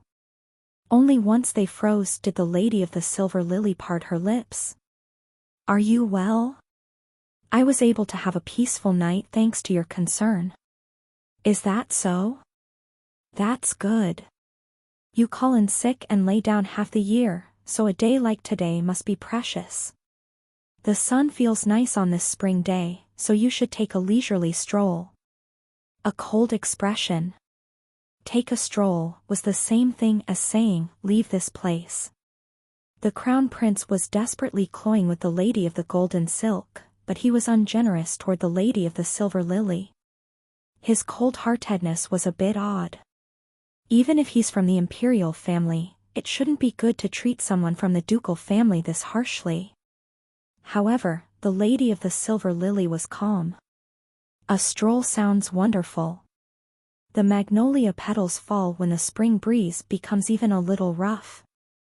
I worry that if I enjoy the walk alone, the flowers will be lonely. Unlike last night's struggle for words at the ball, the lady of the silver lily had a silver tongue. Your Highness. Don't let yourself be dirted in this clamorous crowd. Would you like to accompany me on a walk in the comfort of springtime? Ha! Why would I? Lady of the golden silk. The lady of the silver lily addressed the heretic questioner. You should also walk together. The prince shut his mouth. All the eyes nearby were drawn to the heretic questioner. The heretic questioner gripped his fan and glanced at me. What should I do, Death King, is what his eyes told me. Should I follow them? His eyes showed that he would totally accept my decision. Would it be okay? The lady of the silver lily and the crown prince. Both of them were dangerous. Merely being close to them deepened our immersions. The heretic questioner became closer to the lady of the golden silk, and I became closer to the butler. It was dangerous, but nothing would be solved if we stayed still. What is your immersion rate now? I whispered in a voice that would only be heard by the heretic questioner. Did it rise? Yes. It went up a little. The heretic questioner whispered back, my immersion rate is now 17%. Aha, it rose 1% when the prince spoke to me. It rose another 1% when I saw the lady of the silver lily. In total, it's 2% higher than yesterday. 2%. Compared to last night's insane increase, the immersion speed had definitely slowed down. Should we take the risk now and enter the tiger's den? If not now, when would be better? I met the heretic questioner's eyes. When spring comes. The heretic questioner smiled brightly.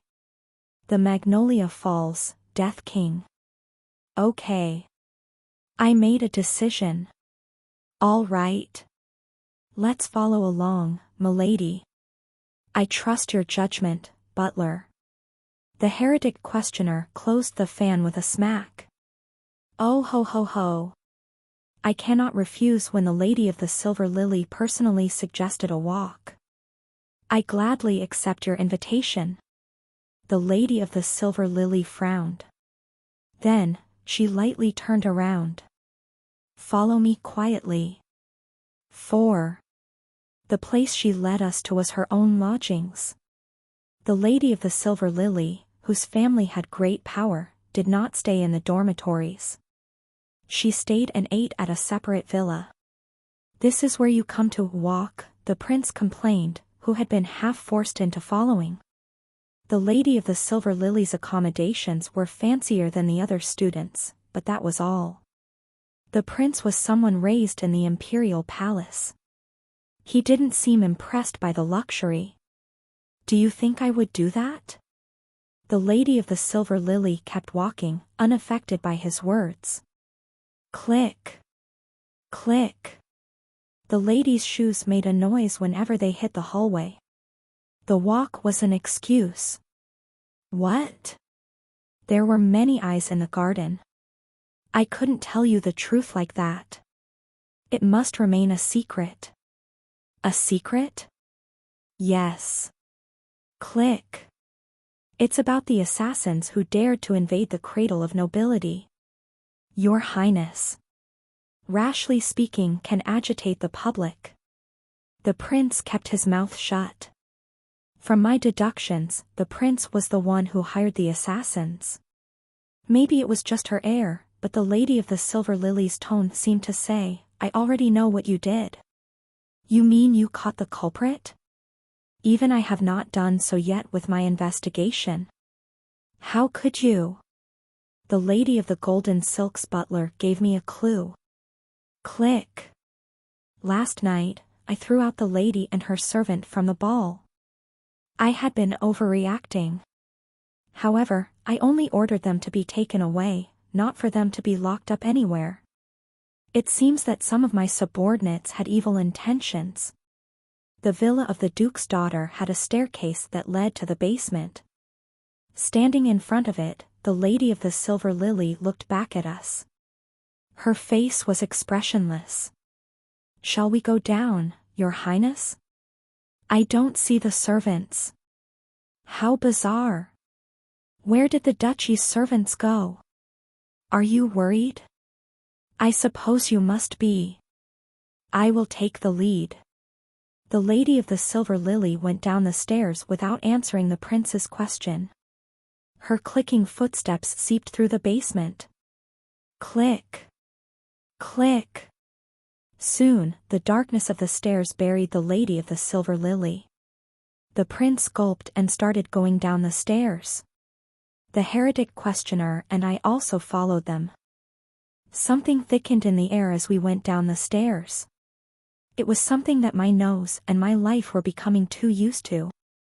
The scent of blood. The heretic questioner and I weren't flustered, but the prince's shoulders ahead of us flinched.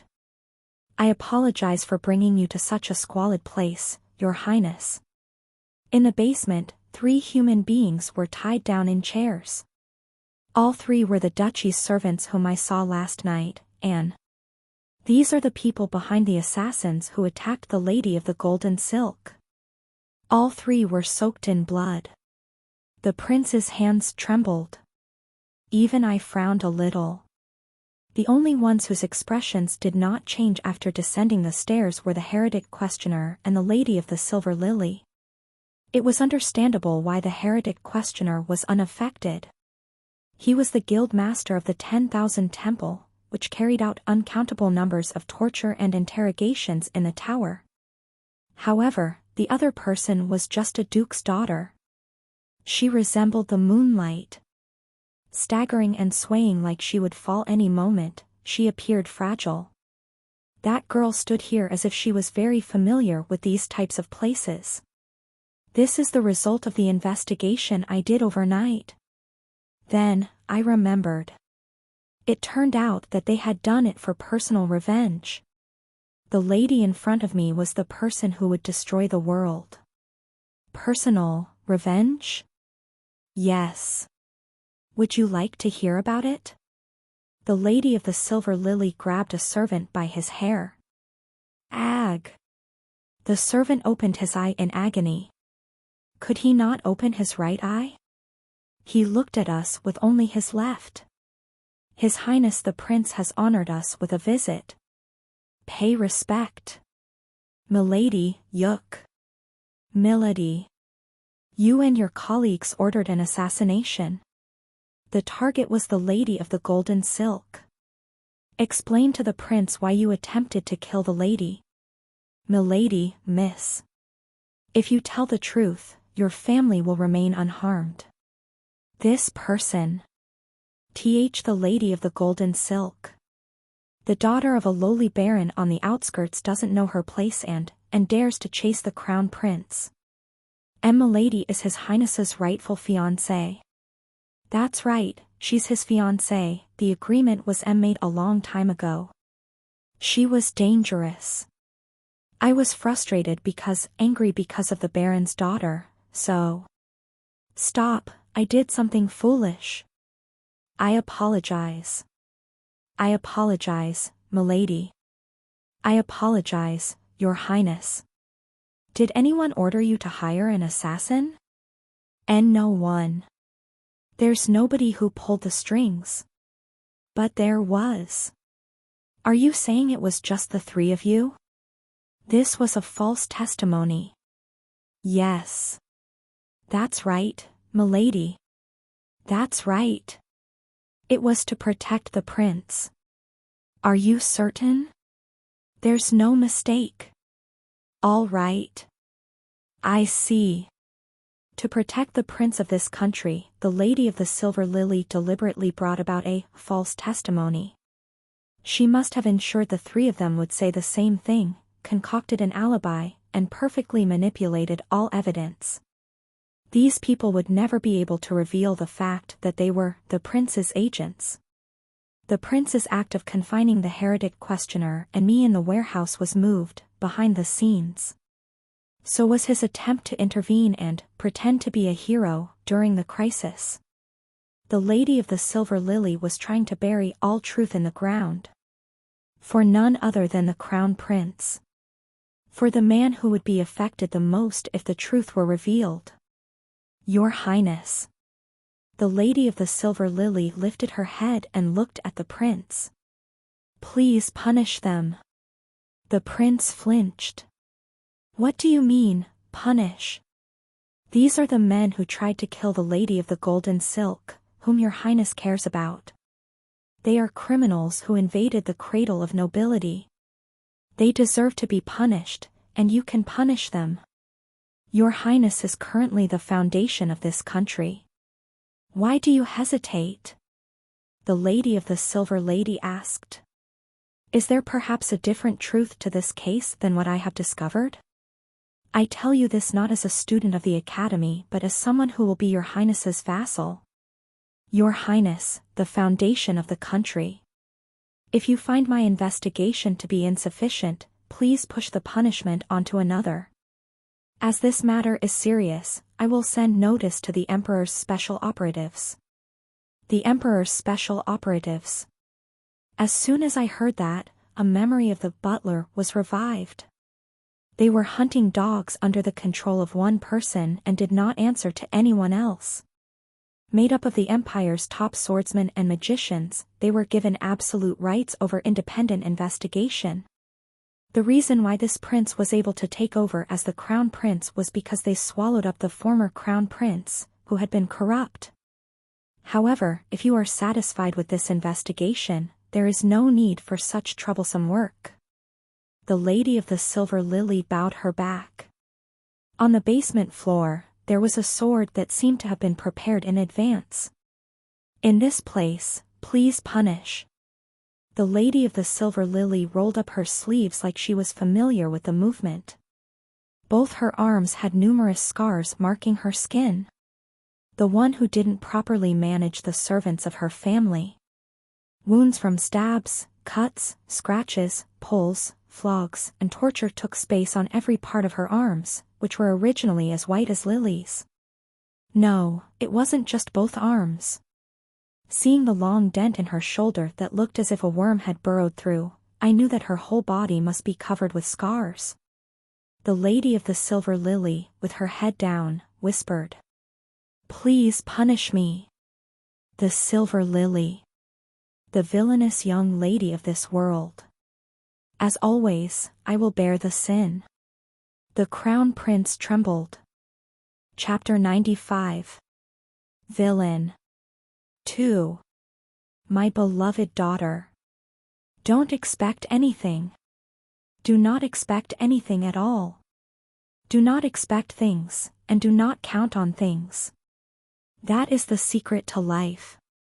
Every time you tell yourself, maybe this time, the world will whisper back, this time, for certain. Being fooled once is an experience, and being fooled twice is a tragedy. But being fooled 3 times is a farce. My dear daughter, you are a noble. Be cautious, and do not let your life become someone else's joke. Do not let them have 3 chances. 2. Just 2 wounds are enough to be remembered forever. Those kings of old set up memorials for their death while they were still alive. Do not repeat the foolishness of building monuments in the desert. But if you still want to leave something to the world, my daughter, remember.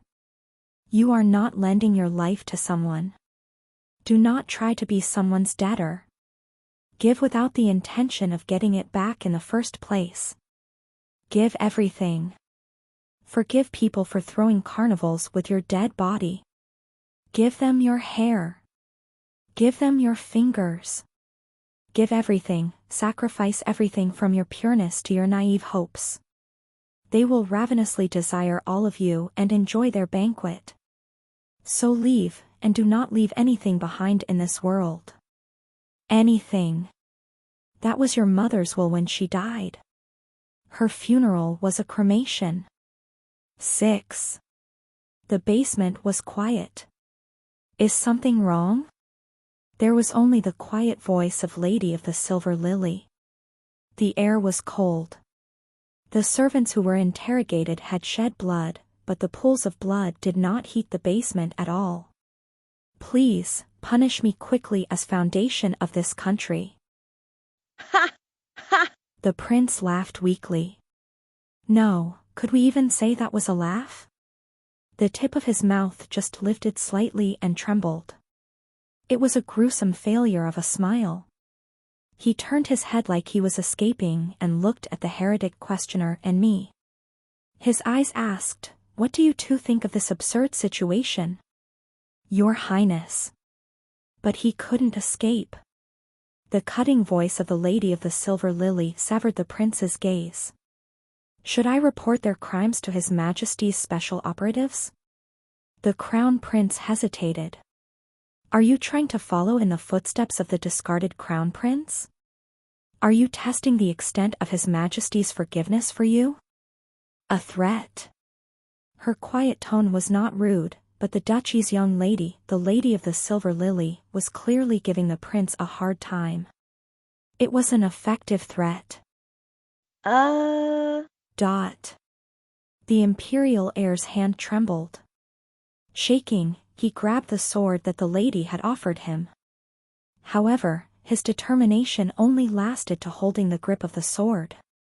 He wasn't mad enough to swing the sword. Sylvia. The prince helplessly let the tip of the sword point down. He looked at us blankly. Did he want one of us to come forward and stop the Lady of the Silver Lily? What a neat resolution. However, the heretic questioner laughed brightly. It's neat how you brought in the 2 of us in addition to the Crown Prince. Aha. So everyone here will become accomplices and keep their mouths shut by your calculations. It'll be good for His Highness since his blunders will be covered up. And it'll be good for me since the Lady of the Silver Lily is being punished. Sigh, Sylvia?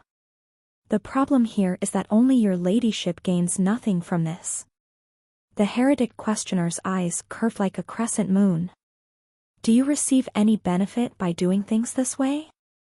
Your ladyship. 3 loyal servants of the Duke are dying. You'll even receive corporal punishment on the prince's behalf. I'm really curious about what you're thinking. I don't know what you're talking about. As I said, these are my family's servants, and I, as the daughter of this family, should be held responsible for their mistake. Aha, how pretty. But that isn't efficient when it comes to a debate. Let's be honest with each other to have a more fruitful discussion. Why would you be punished on the prince's behalf? Is this your ladyship's love? The sound of breathing in the basement. The silver and gold ladies stared at each other for a moment. It is only what I must do to be his subject, Lady of the Golden Silk. The Lady of the Silver Lily replied in a composed voice, not even moving her eyebrows. Thinking of my own benefit or cost is disloyal. Perhaps you find this difficult to understand since your family is from the countryside. In other words, you don't want something in return? Do you want me to answer? Give up. Whether you understand me or not has no influence on my behavior. How curious.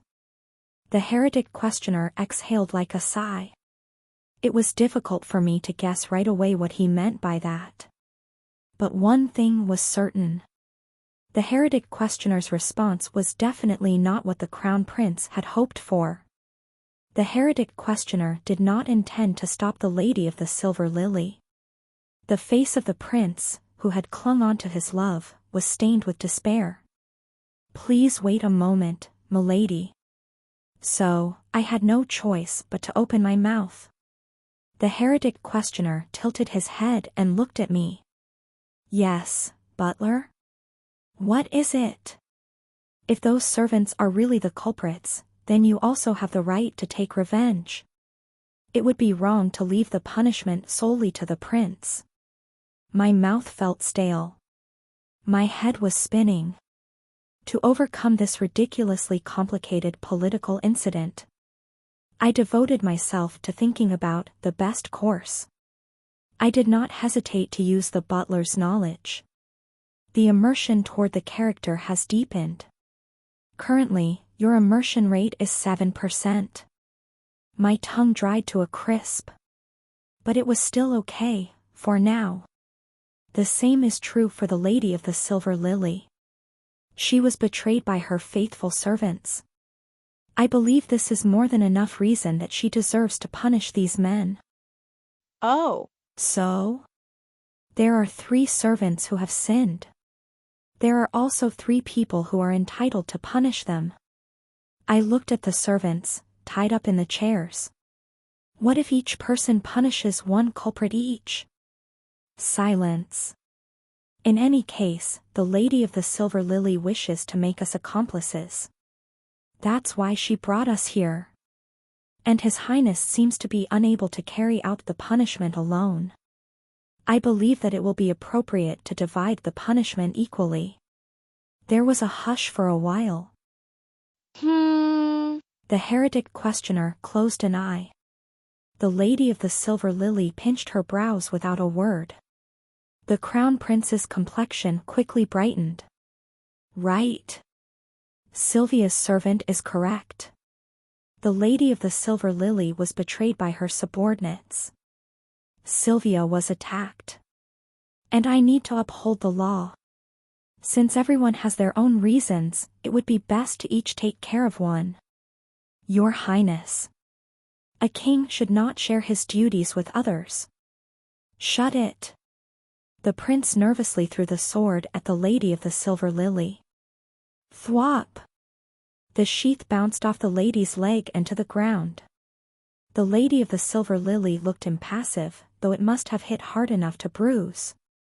If something happens, kill it. Punish it. Beat it. That's the only thing you know how to say. How many people do you think I've taken care of until now? It is the duty of the one who will lead this empire in the future. I am not a killer. I'm no murderer. You spiteful woman. How wicked. If you want to see blood so much, you kill someone first. The prince huffed, and the lady of the duchy quietly looked at him. Time seemed to freeze. The thin ice in the air broke as the lady slowly bent down. She lifted the sword. Her hands continued to move. Her left hand was over the sheath and her right hand on the hilt. Skillfully, the lady of the silver lily drew the blade. Your Highness. The color of the blade resembled her hair. If so, at least give me an order. Oh, order? Yes, Your Highness. Order me to execute them. Why are you hesitating? Did you forget how to give an order?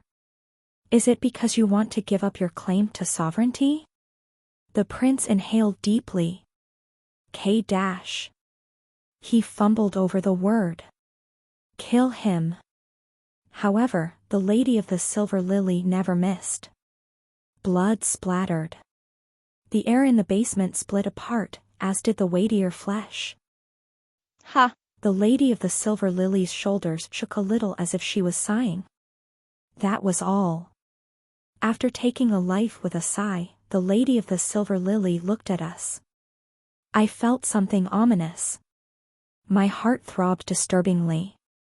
I realized how I felt for the lady of the silver lily. The immersion toward the character has deepened. Currently, your immersion rate is 8%. It was something instinctive that told me that this person will someday stand in the way of the lady of the golden silk. It was an obsessive compulsion to deal with the person in front of my eyes. Ahaha. You're becoming more and more interesting to me. Very good. That was why my immersion rate was rising like crazy. It'll be troublesome to leave the person who tried to assassinate me alone. Please hand me the sword. I'll take care of the second one. Now, shall I become an accomplice? How many people has the heretic questioner killed so far? I didn't know, but it was very clear that the heretic questioner was not an amateur in this. As soon as the heretic questioner received the sword, he hummed and completed the execution in one blow. Now, there was one servant left. There was only one person left who needed to administer punishment. The prince opened his mouth and looked at the heretic questioner. He didn't seem to expect that the heretic questioner would execute someone so easily. You. Then something shocking, no something unbelievable, happened. The prince took a back step and tried to run away. Before the lady of the silver lily could say anything, the heretic questioner said, As he did, the prince ran off. Nobody had expected it, so the crown prince nearly succeeded in getting away. Yup.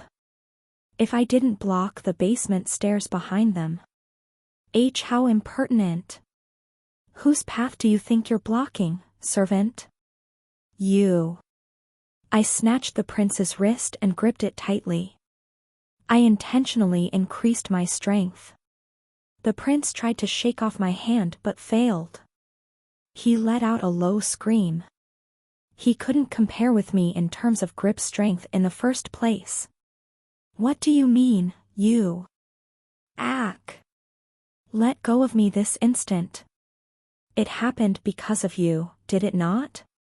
The voice that spilled out of my mouth was cold even to my ears. It wasn't my usual voice. This wouldn't have happened if you did not order the assassination attempt on a whim. You were so crazy for love that you set up a kidnapping act. Well, things like that may happen sometimes. But do you plan to ignore your responsibility just because you're crazy? I glowered at the prince. Hold it. Hold it. What am I supposed to? The sword. Hold it. The prince flinched. The immersion toward the character has deepened. Currently, your immersion rate is 9%. The immersion increased, but that didn't matter. Right now, my feelings were the same as the butler's. Anger at this cowardly escape. I grabbed the prince's wrist and dragged him along. He resisted, trying hard not to be pulled by me. However, I ignored his attempts. Hold the sword's hilt. You rude thing. You dare. Since he didn't want to hold it, I forced him to. Raise the sword properly. Let go. I order you to let me go. Is anybody there? Since he did not want to raise the sword, I had to force him to do so. It shows how much you've let others take the blame until now. The dirty work, the vulgar work, the things that you didn't want to touch. You must have handed all of these over to the lady of the silver lily. You, who is the prince of this country. Sigh. Sylvia. Control your butler. Please. Sylvia. Strike with the sword. The prince's arm strength was negligible. It was easy to overcome. So, I overcame it. Ah. The smell of blood in the basement became a bit thicker. The servant's body, tied to the chair, slid down. The prince looked in front of him with a devastated expression. At his feet, the lady of the silver lily slowly bent her knees. The hem of her skirt dipped into the pool of blood, turning red. It will please everyone that the foundation of the empire has upheld our nation's order, Your Highness. The prince did not answer. He turned his back without a word. This time, I let his hands go. Please keep your heart firm and continue to execute fair judgment in the future. The prince tiredly climbed the basement stairs. Thud, thud. Meanwhile, the lady of the silver lily continued to advise him. Her persistent voice bounced off the prince's back and returned to the basement. The fate of this country and its people rely on Your Highness's mindset. Your Highness may be one person, but your actions are not yours alone. Each of Your Highness's actions and decisions has a great influence on the empire. Please. The sound of footsteps became faint with distance and cut off. We continued looking at the lady of the silver lily, who still had her head bowed. Become strong. I wanted to understand this person.